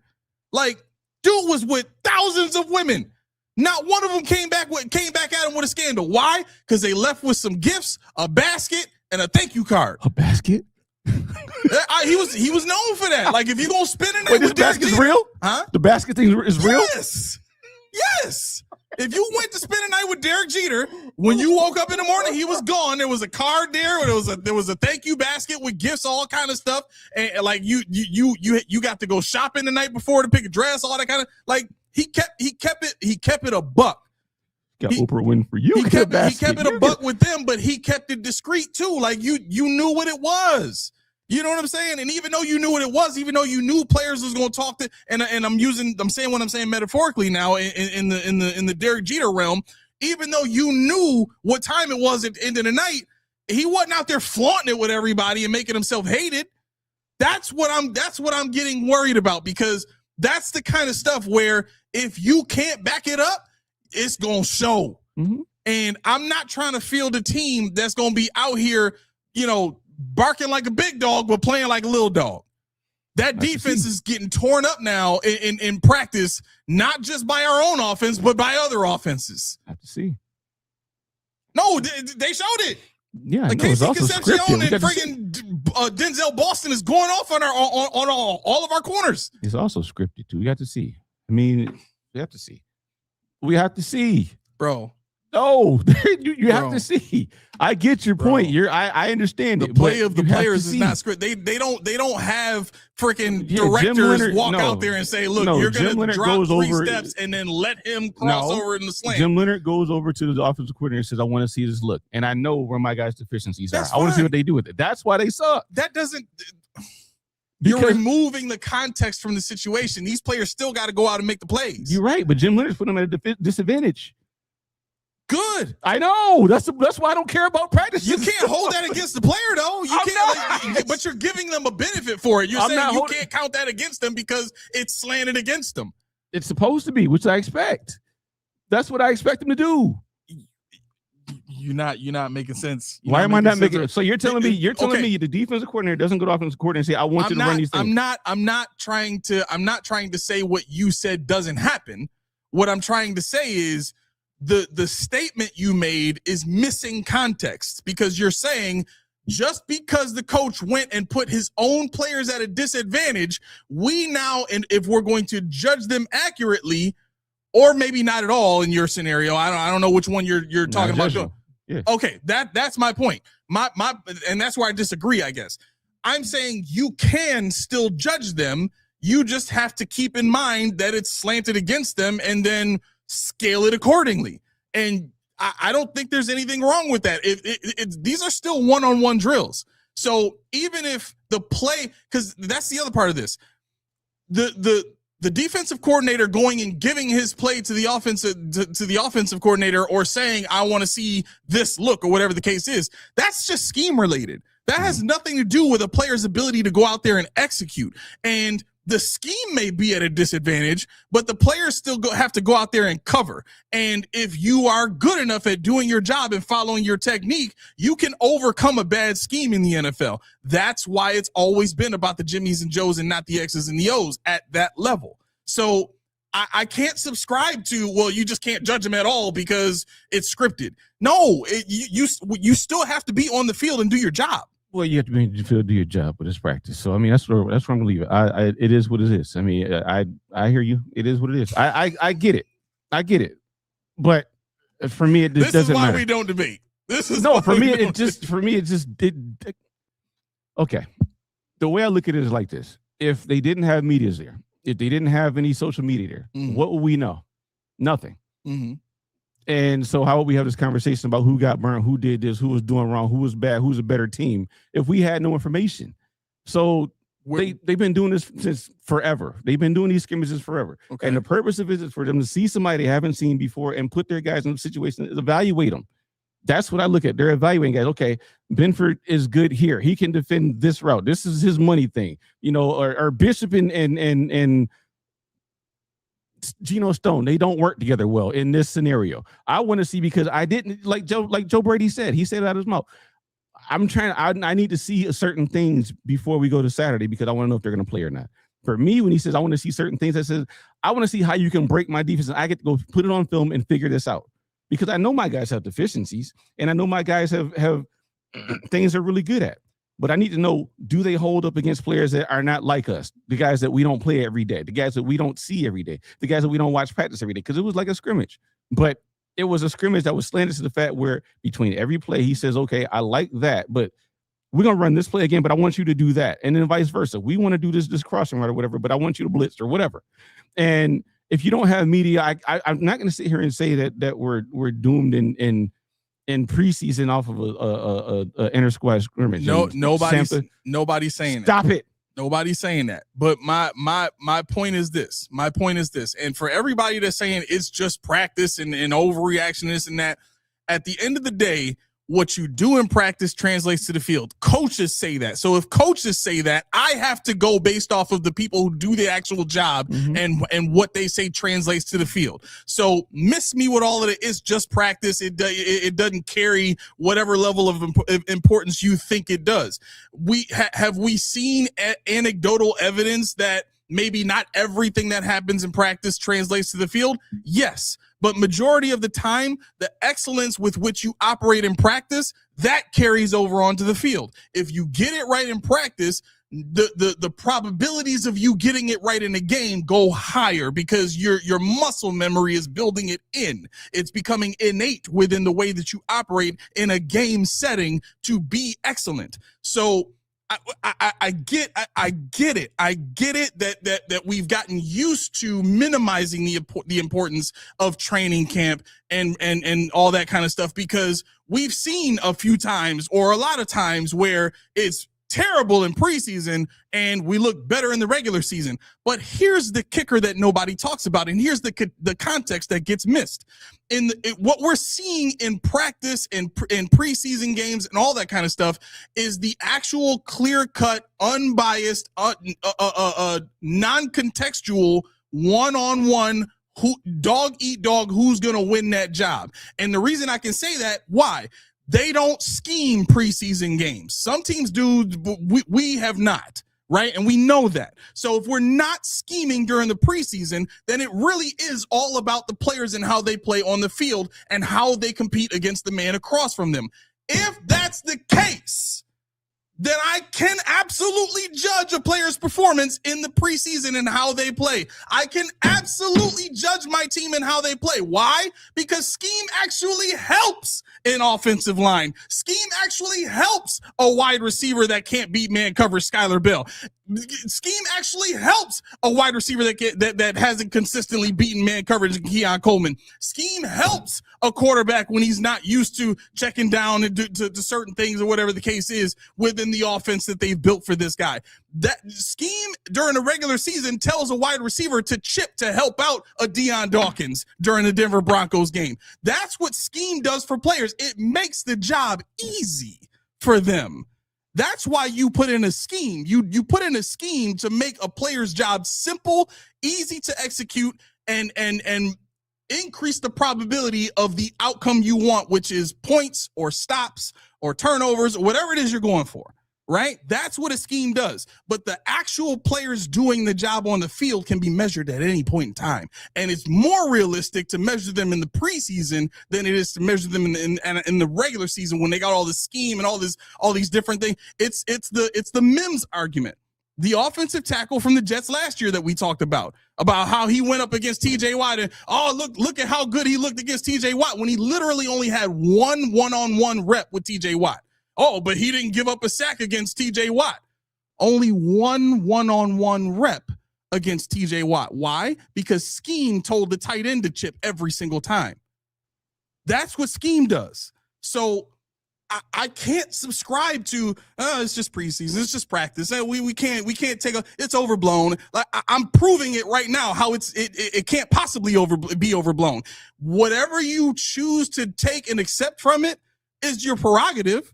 But if you understand how to analyze the game and you understand what you're seeing, you can absolutely predict what's going to translate to the season. It's not hard. That's all I'm saying. So moving on to Greg Gaines. I figured that. I figued. I mean, what do you want me to say? Nothing's going to move you up to my say point. anything. I don't want you to. I want you to be you. I don't want you to say anything. I'm not mad. No. Walter. So Aramis, does the only bad habits matter in practice, or does the good? The good definitely matters. Again, like I am the guy that started the last episode saying the pass rush is back in Buffalo again. I understand I might seem like I'm being negative right now, but I react just as positively as I do negatively. I'm passionate about both sides. If I see something I really like the team is doing, I'm all about it. And when I was talking about the pass rush being great, the same people coming back, hey, you got to calm down. It's just preseason. It's just, and here I am being negative about something. Oh, it's overblown. Is it like? I'm supposed to do a whole podcast and not show emotion at all? Like, what are we talking about? Space goes coast to coast. Yeah, right. Yes. I'm just going to be Brax in the No, I mean, back of the. What's the other thing? That's the thing about it. You got to realize, when we're talking, it's not to rehash it, but we're passionate about different things. Yeah. When it comes to the pass rush, I like the pass rush, and I have questions about the pass rush, but also practice, I know from experience, not being, practice, nobody was allowed to watch. Why? Because of things like that. Like nobody was allowed to watch anything. You couldn't even be within earshot, and our coach made sure of it. Doors are closed and locked. all sorts of fire violations. Everything was, because there was a lot of stuff in there that your parents didn't want to know, or you didn't want your parents to know about, and they couldn't know about. And and going on further and foremost, when you played college, that they send out scouts, these moles that go out and try to sniff around the gyms that you're practicing in, and try to get up on the windows if they can and stuff like that. So, for me, the answer to your question, always and forever will, not question, but the answer to your statement, always and forever will be social media. That pisses me off because everything is on, all the guys you named is like, you name Ray Lewis and Urlachers, is that their social media. It really wasn't that thing back then. It was like, but now we got McDermott, who I know I keep saying this dude's name, but we got him as like through the social media 8 weeks. We got no juice out of Hard Knocks. Yeah. He orchestrated a Hard Knocks that gave you nothing. You know how hard that is? Izzy in there. What? All right, let's get Izzy in here. Izzy, can you hear us all right? Yes, I can. What up? What's going on, man? How you doing? Not too bad. Y'all know my name. What's new? Not much, man. I see y'all show on Built in Buffalo, and figured I'd jump on and say what's up. I appreciate that. Appreciate that. Thank you for welcoming us on with your presence here, man. What's on your mind?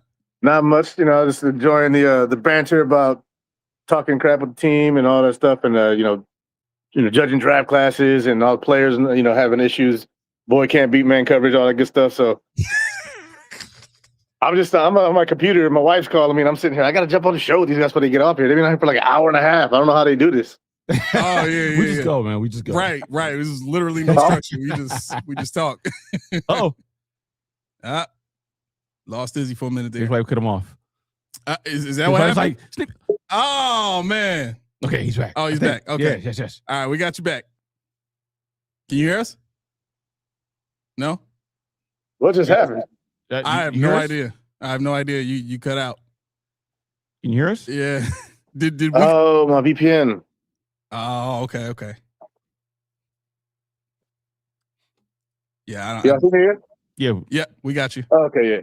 I don't know if it was my VPN or something, but okay. But yeah, I saw the show and I was like, okay, these guys are pretty good. Let me jump on and say what's going on with these guys. Appreciate it. Next time I'm gonna try to jump in when there's more subject matter that I'm familiar with, but Yeah. We don't have much going on right now, so obviously we're having a back and forth about talking junk to Browns players during practice. Yeah, well, right now. As you guys mentioned, the CJ the Josh Allens, and all the other trash talkers of the world on this Buffalo Bills team, Alec Anderson, all them cats, just ready to shoot flames at these dudes. But it's okay. We play them tomorrow. And then on Sunday, I got my show. I'll cover them up. So if you guys want to shoot your shot at the Resident Report, go ahead. But I think I just say what's up, you guys, and say hey.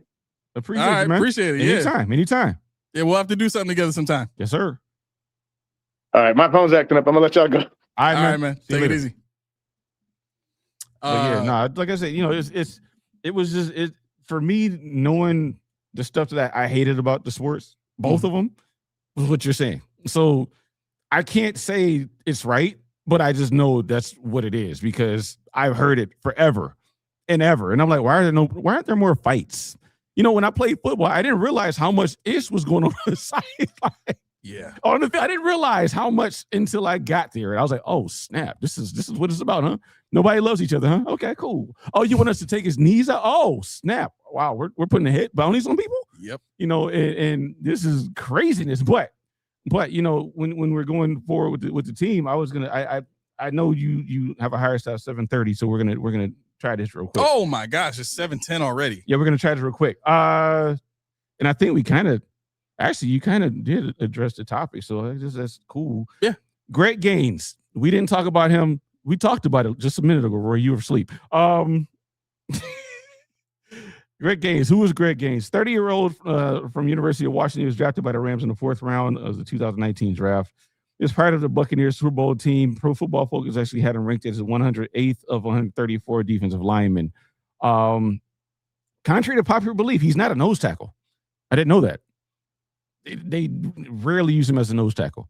He was used as defensive end, left D tackle, right D tackle, but he was not often a nose tackle. But he's definitely a run plugger. He's not a pass rusher. No, yeah, but I guess in the 3-4 front or odd front. But the lure to him was he's going to play that nose, and he hasn't had more than maybe 10 snaps at nose. So he's played the 3 or yeah, he's played 3, some 5. wow. Some 4-eye. So I think they liken him to kind of like a Michael Hoyt-ish, and they moonlight him as a nose tackle.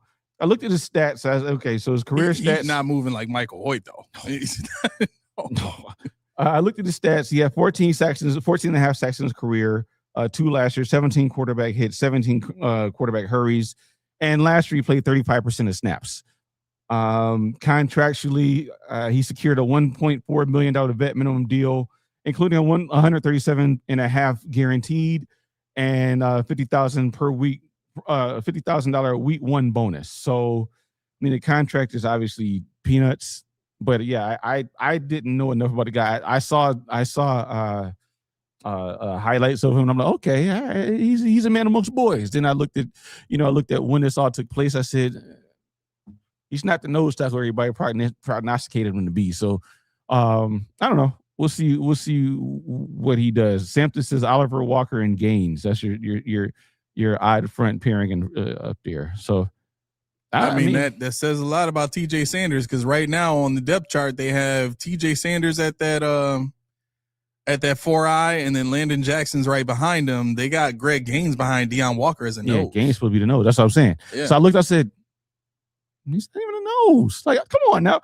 But well, I mean, in this scheme, he could be. In this scheme, he would be 2-eye. So yeah, it's a nose anyway. So he would be the equivalent of the thing is DJ Jones in Denver. You know what I mean? Like, not a big guy, but he's been a great run plugger. But he plays 4-eye. Yeah, he plays in Denver. He plays 4-eye. Yeah, so I'm kind of hurt by TJ Sanders starting, because I think Landon Jackson played better than TJ Sanders. But that's got to be a numbers game. Yes, it's got to be that, and it's got to be just a preliminary depth chart deal. So I was actually in my notes for who I'm watching tomorrow. I really want to see more Landon Jackson, see if he can continue what he did in the first game.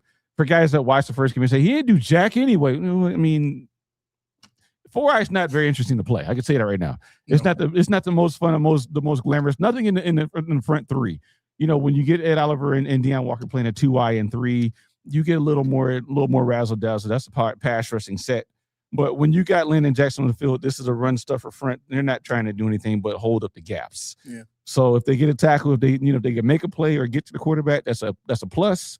But I just don't think that anybody that really knows the way the front 3 working in 3-4 can look at them and say they didn't do jack-ish, because I think that the job was done. I want to see TJ Sanders actually as well.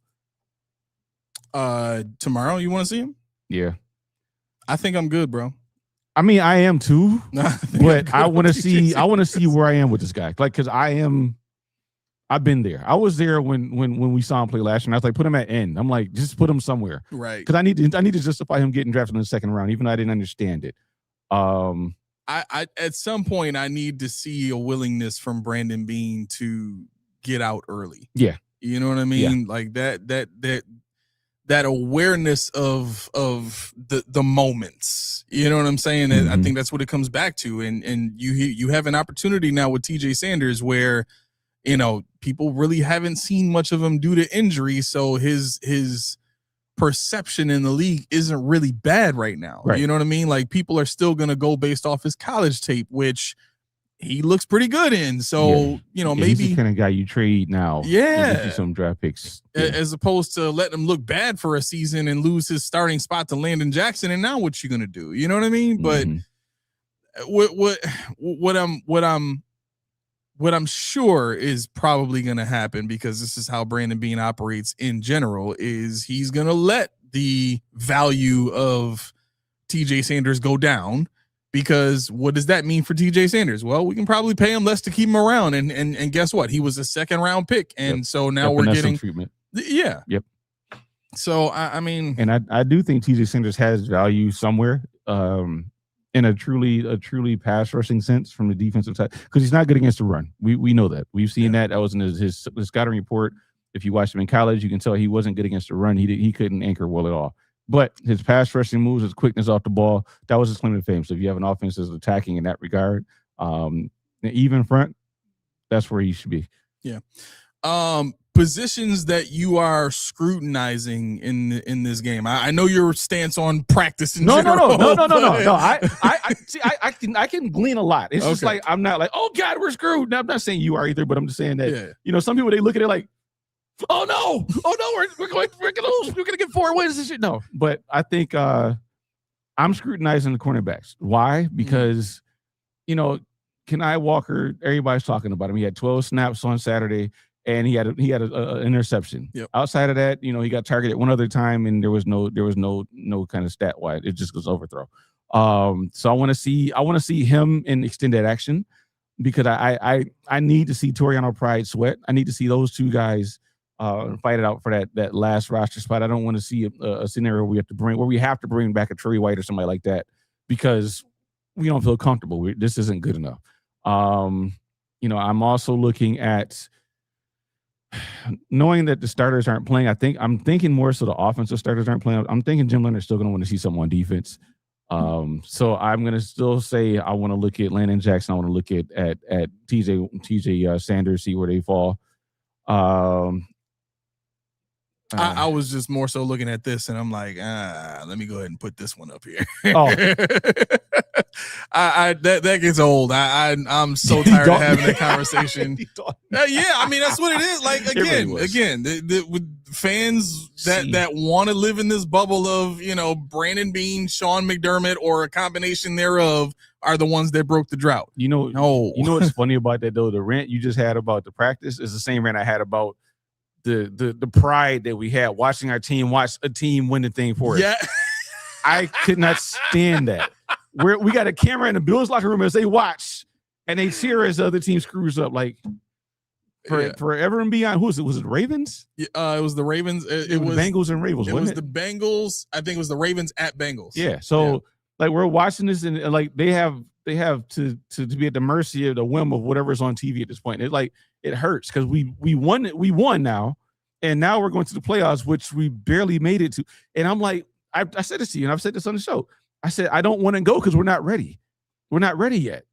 And we go, and Blake Bortles out. Blake Bortles out. Blake Bortles, Tyrod Taylor. Yeah, he had more rushing yards. I think he passed for more, and it was terrible. Yep. All we had to do was score a touchdown. We would have won this thing. That's it.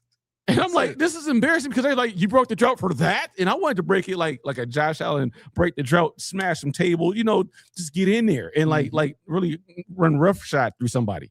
But to play the Jaguars at that time with that team and put up 3 points, and it's like, that was it. That was 17 years of waiting, huh?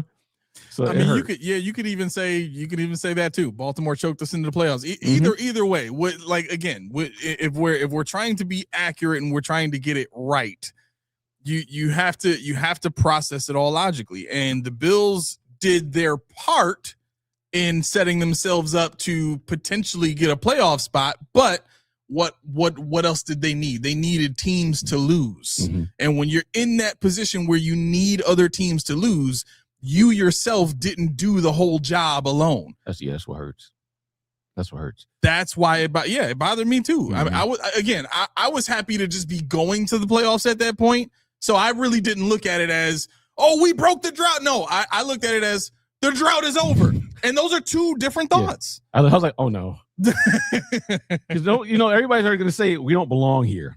They were going to, the prognosticators, the Bills, they don't belong there. They only won because Andy. And now we're going to go and play the Jaguars and score 3 points. I'm like, oh God. Why do I have to be the lot? Because, like I said, I've been around for what is it now? 36, 37 years. I'm only 42. So give me some credit. But when we go through these 4 years of I'm back, the team that everybody hated, they keep going back. Now we go through this long drought of we suck. We can't find a quarterback. We can't find this. We can't find a coach. We can't find. And now we broke the drought. And we go to a team that is not good, and they don't do anything against us. We still can't score a touchdown. We can't do it. And I'm like, it's just pointing at us and laughing like that sideline point. You're laughing at me. Why are you all laughing at me? I'm doing the best I can. So that's how I felt about that. I was never saying I want the team to fail, but I wanted them to go when they were equipped to actually play in a playoff game. I I think for me, and we still got 10 minutes. I think I'm 1 year ago, so whenever you call is when you call okay. it. Okay. For me, I'm looking at the nickel corners. Mm-hmm. I think not to say who that is. Who's that? The only reason I say is because they got Alfred outside. They put Pride out. Like, these are supposed to be nickel guys. That's out of necessity, though. That's because it's. I think they had Maxwell Harrison was out. Okay, so we're gonna go Alfred. We're gonna go Hancock. Yeah. Hopefully Pride inside. Hopefully. Are you gonna leave him? I'd like to see him inside. I want to see what he can do. Yeah.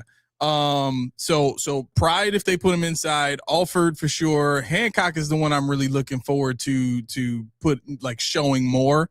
And I'm going to go based off what Joe Brady said, right? Mm-hmm. Joe Brady in the press conference, after the practice, yesterday said two things that I love. Mm-hmm.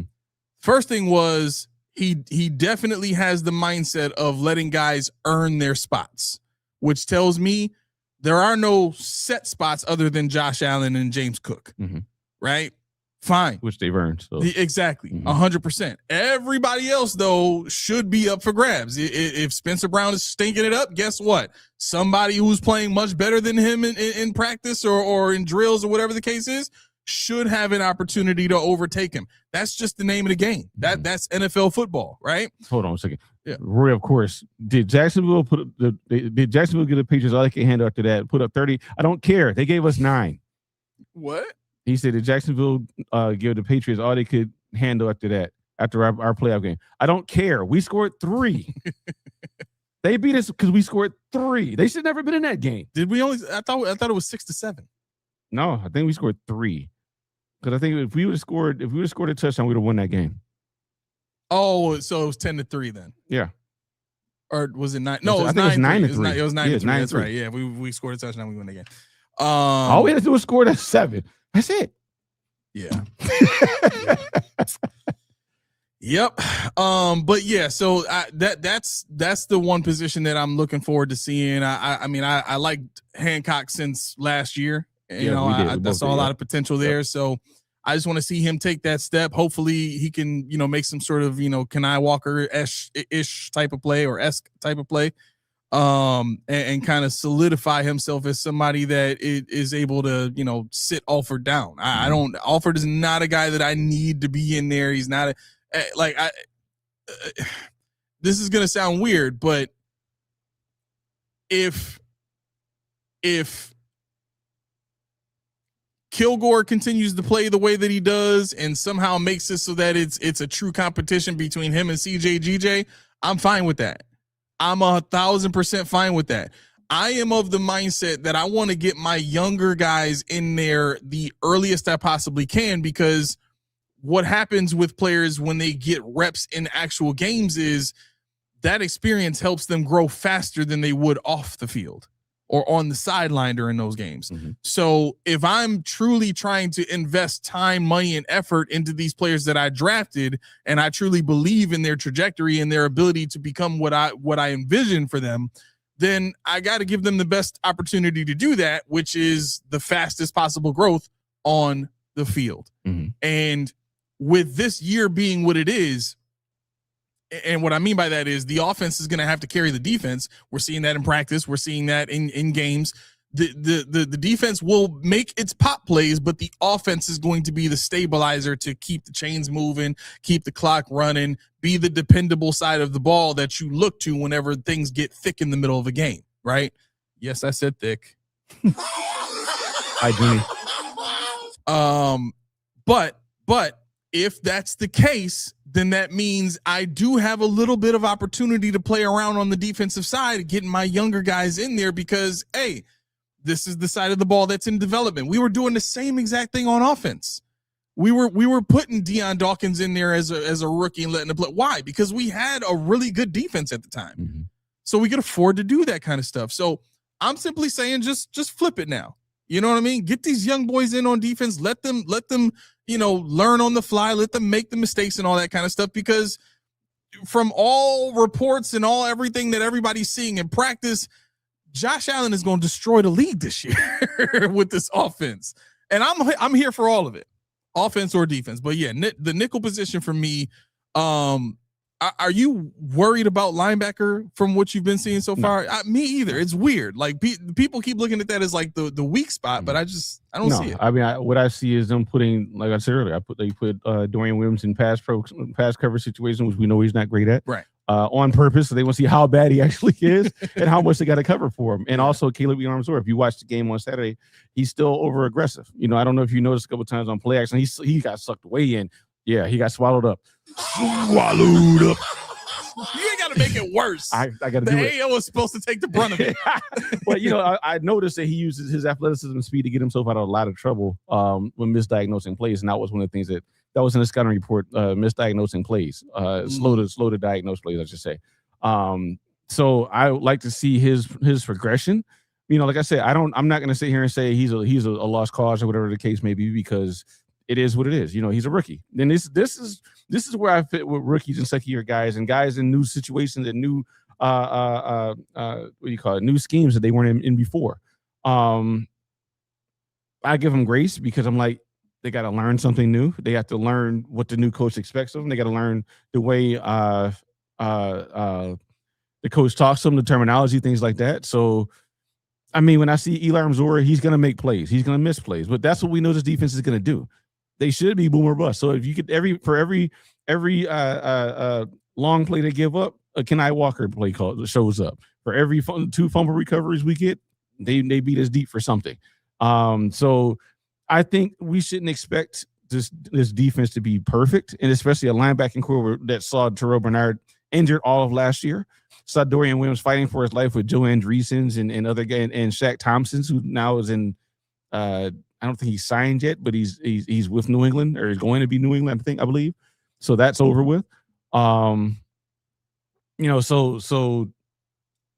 I don't know. I just think that I see a lot of guys that are going to be put into a position that they weren't in last year and in years past in a whole new situation. So no, I'm not worried about them.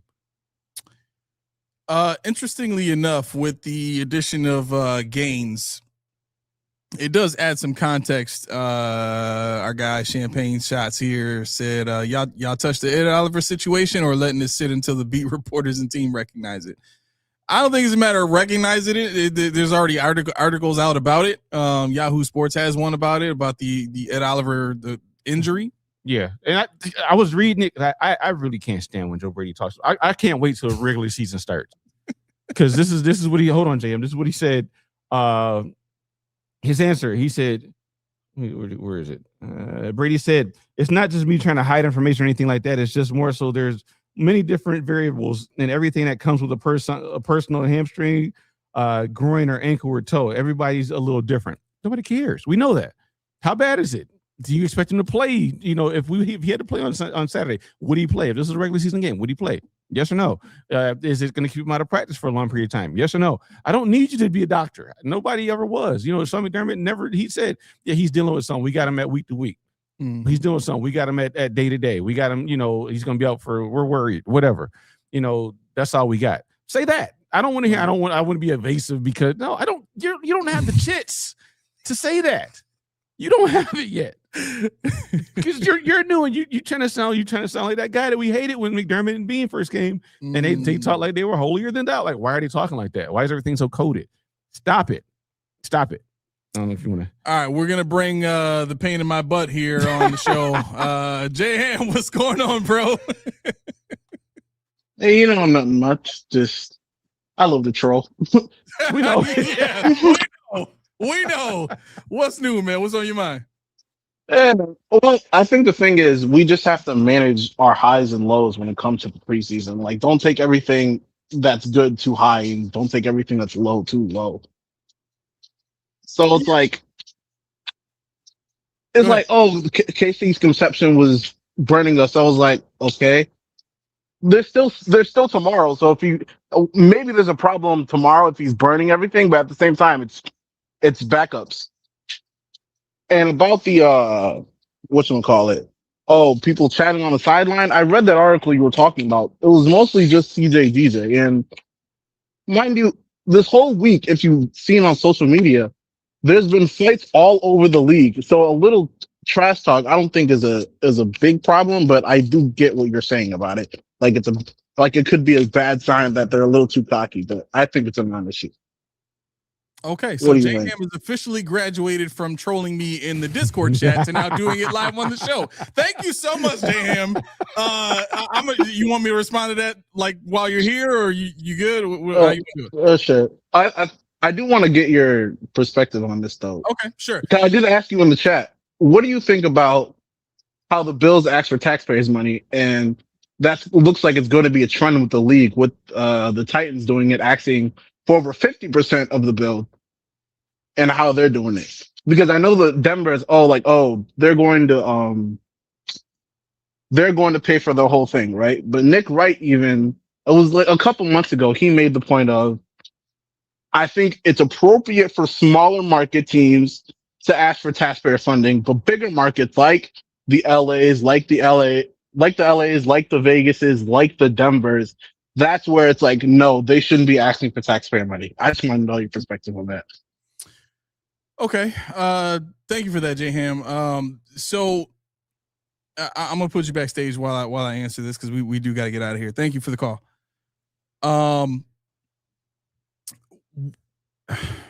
Okay. Let me start here. The NFL is the only business, I want to say, in the world that can build privately owned structures for their business with subsidized state provided money, tax dollars. I'll say that again. It is the only business that we see in today's day and age that builds privately owned buildings for a business that is used by the public, that is funded by public dollars. Okay? We need to seriously consider the criminality of that. Because if the NFL was actually labeled as a business, they would be subject to SEC rules and therefore not be able to do this to us or to anybody ever. Something like this is against SEC rules, but because the NFL is labeled as an entertainment organization, there are no rules that govern them when it comes to the way they conduct their business. It is criminal to watch billionaires ask me for my money to fund a stadium that I can't just freely walk into. We pay tax dollars to the people that work at City Hall. We pay for the maintenance of that building. We can walk in there anytime we want. We can't do that to the Bills Stadium. We have to pay a ticket to do it. We want to go to the courthouse and see what's going on, sit in on a hearing? We can. I pay taxes. I can sit wherever I want in here. Right? So the way it works in the real world is very different from how it works in the sports and entertainment world. And at some point, that's going to need to be addressed, because this problem is only going to get worse, right? Again, in the cost-benefit analysis that I did, I showed everybody the numbers that proves that stadiums don't actually contribute what we think they contribute to a community and an economy. They, in fact, in big fact, basically drain the economy for more than they contribute to it. So with that being the case, it's always going to be a problem whenever an NFL owner asks for public funding for his privately owned building. Yeah, Laura said you definitely can't walk. Well, you can walk in there when they're open. Yes, that's what I mean. Come on now, Laura. Yeah, I mean, what is it about me that people just want to pick apart what I say? God, dog, man. Oh my gosh. No, but that's my stance on that. I think the and even with what Nick Wright said, I disagree wholeheartedly with, if it's a small market team. If anything, you shouldn't be asking a small market for any money. If it's a small market, you should have an owner like Denver has that says, you know what, I got it. Y'all don't worry about it, right? Because at the end of the day, what's the trade-off? There is none. You get a brand new building to operate out of, and what happens if you decide to move the team? I'm stuck with this structure that I still can't get into because the state's going to lock it down. They don't want anybody to mess it up or use it for anything that they can't profit from. Again, the way this thing is organized, and if you want to truly understand all of the different layers to how the Bills operate the stadium and the stadium deal, check out the Rock Powell report and the research that he did on the shell companies and all that kind of stuff through which Terry Pegula operates, because there's all different companies layered in there to protect him from being sued, to protect the Bills from being sued, to protect the state from being sued, or any type of, litigation where a fan could try to recoup the money that they spent on PSLs and tickets and all that kind of stuff. But that speaks to the very nature of the person that owns the team and how they view their relationship with us. The NFL in general, and I've been talking about this a lot, the NFL in general has insulated itself from fan impact. They've made it now where they don't need the money from ticket sales. They don't need the money from merchandise sales. We are simply an ornament to them now. We are something to be seen on TV cheering on their products for other fans to want to get involved in. Yeah. That's what fans have become to the NFL. Yeah. And not to cut you, I just want somebody to put in the comment. I don't know what they're talking about. It's a quick Google search that Ed Oliver's case looking shady. What am I missing? I just thought he was hurt, but what are you seeing? That's what I think it's worse. You think it's way worse than just a couple of hamstring or whatever it was last year, or is there something not even injury related you think that they're trying to hide? What was the comment? He said a quick Google search said Ed Oliver case looking shady, but it's beyond my purview. So, hold on. Yeah, I looked it up real quick and I came up with the Khalil Shakir and Ed Oliver are hurt and won't be playing tomorrow. But that's not that to me. That's like, so Sam's saying not sports related. Okay, so that gives us some juice as well. I don't know if he had a kid on the way or some kind of personal something, but. The only one that's listed when you do a quick Google search is the misdemeanor DWI and unlawful carrying a weapon back in 2020. Oh yeah, and he got found innocent of that. Yeah. He definitely that got taken out. Yeah. So yeah, there's nothing current. Wait. Oh, that's from 2017. Yeah, he had something in college, and he had that what you just said, a DUI, but that DUI is unfounded, and he got let out like the next day.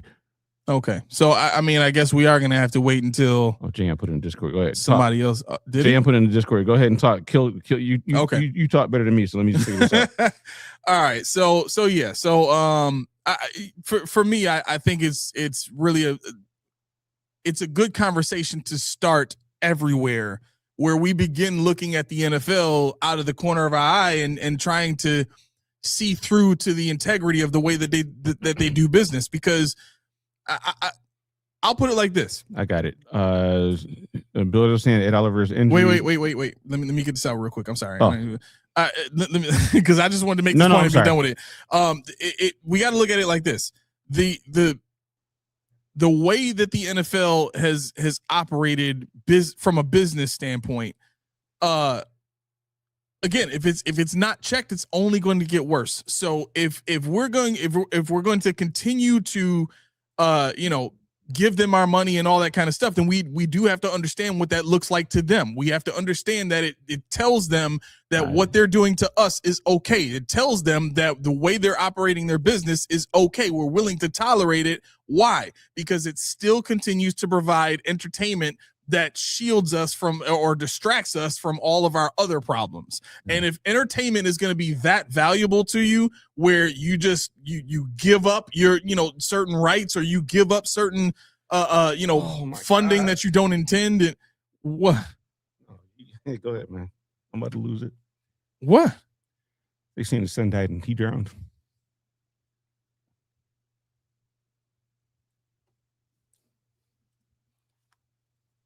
Supposedly beat reporters knew but kept it under wraps.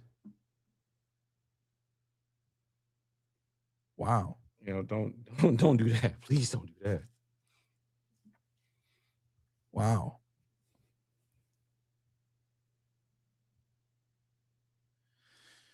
Okay. There's no way. There's no way. There's no way. I mean, there can't be no way. Whatever. All right. Go ahead.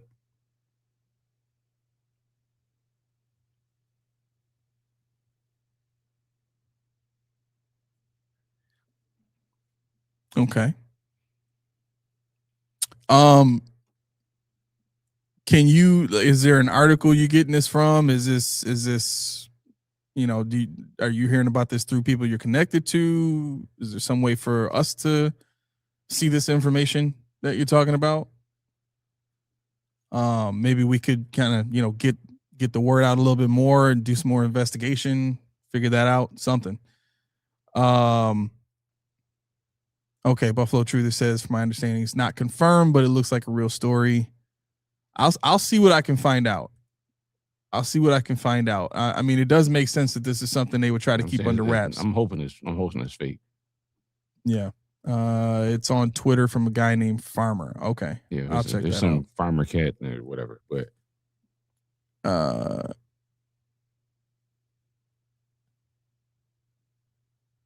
I mean, I don't know. Not man. necessarily. Yeah. Right. I mean, again, these Brett Favre went and played a game after his dad died. People do that. You know what I'm saying? So, I mean, yeah, people take things differently. Right. You know, Right. The name of the game is persevering when you get to that level, through whatever. So no, I don't, and I'm not saying that to argue with your point either, and say you're wrong, but I'm just like, again, my approach is I'm going to keep an open mind until I have more facts, until I have more information in front of me. It just hits home because you know how I feel about my kids. So that's going to shut me all the way down. But yeah, I didn't mean if I cut you off, but I just read that and I just shut down. No, I completely understand that. Can you post the link for that? If you can, post the link for it. Okay. Look, I'm willing to believe somebody, but y'all got to give me more than just y'all word. Right. Like we don't on this show, we don't operate that way. Whatever I'm telling you, I tell you where I get it from. I'm telling you how you can verify it. We go by the data, the information, the facts, the hard evidence, and no more, no less. Right. So if it's true, damn, like I'm praying too. If it's not true, shame on whoever is trying to clickbait. You know what I'm saying? But it is what it is. All right, we got to get out of here. It's 7:42. Yeah, I think your people would have had the link, the only link you need to have to make this work. Yeah. If you would have had the high mic, high tech, they could have got that link to us faster. If it's Ethernet cord malfunctions, if you got to get your Wi-Fi checked, you got to get this over to us faster because you can't put a dad through this. But yeah, high mic, high tech to get all of your non-working doodads to do again. So please click the link in the description. Let him know what you need done, and he'll get over there and make it happen for you. But I think the only thing that I can think of that will entice them to get there faster is if you tell them that you have not only greenbacks, but an ice cold case of Reed's tea waiting for him. Because if you get that Reed's tea, I guarantee he'll get there. Lickety split. Why wouldn't he? I don't drink tea, but I'll drink that. If they would have had it at the fair, I would have got some. So Damaris, you got to get on the fair game. Get you a tent. I saw numbers. We might know somebody. I don't know. We'll figure it out. But yeah, get yourself some of the good stuff because it's healthy for you. And this weather, you need something refreshing because it's nice and warm. Because it was warm, but now it's not as bad anymore. But click the link in the description below. Let them know who sent you. Post Podium Podcast, baby. All right. We got to find out a way to get like channel points or something on here so people can start betting whether or not I'm actually get this closed in 90 seconds. Well, we've been rushing. We've been rushing to get it done. I know. And that's part of the problem. All right, here we go. If you're hearing that music, that means it's time for us to jump out the window. I have 90 seconds to get us out of here. So here's how it's going to go. First and foremost, I'm going to say thank you to each and every one of you that stayed with us this entire time, or even if you just peeked in on us.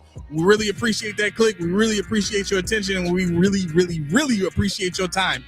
if you would be so kind, if you like what you heard, like what you saw, and you want to see more, or you just want to show appreciation, the freest of ways to do that is to hit that like button, hit that subscribe button, hit that thumbs up, hit that heart button, whatever platform you're on, hit a button for us. That would let Built in Buffalo know, that would let us know that you really appreciate the work that we're putting forth, and that means more to us than you can imagine. If you want to help out in other ways, we have our email that's in the description of this video. You can contact us if you're interested in being part of the PPP team, or if you just have suggestions for the show. We take all of that stuff into consideration. We read every comment, so we really appreciate anything you have to say to us. We are going to look at this. There was one comment about putting in timestamps in there or something like that. We'll see. Yeah. Either way, we got the membership program there. You can hit the join button. You get a month free there. It's $1.99 a month. You get a bunch of stuff that goes with that. Other than that, thank you again. This has been the Post Podium Podcast, home of the All Truth No Sodium Takes. I've been your co-host, Aramis. Enjoy the game tomorrow. 40 keys. See ya. On the Built in Buffalo Network. Y'all have a great night. And we got to get this thing going right. Drop.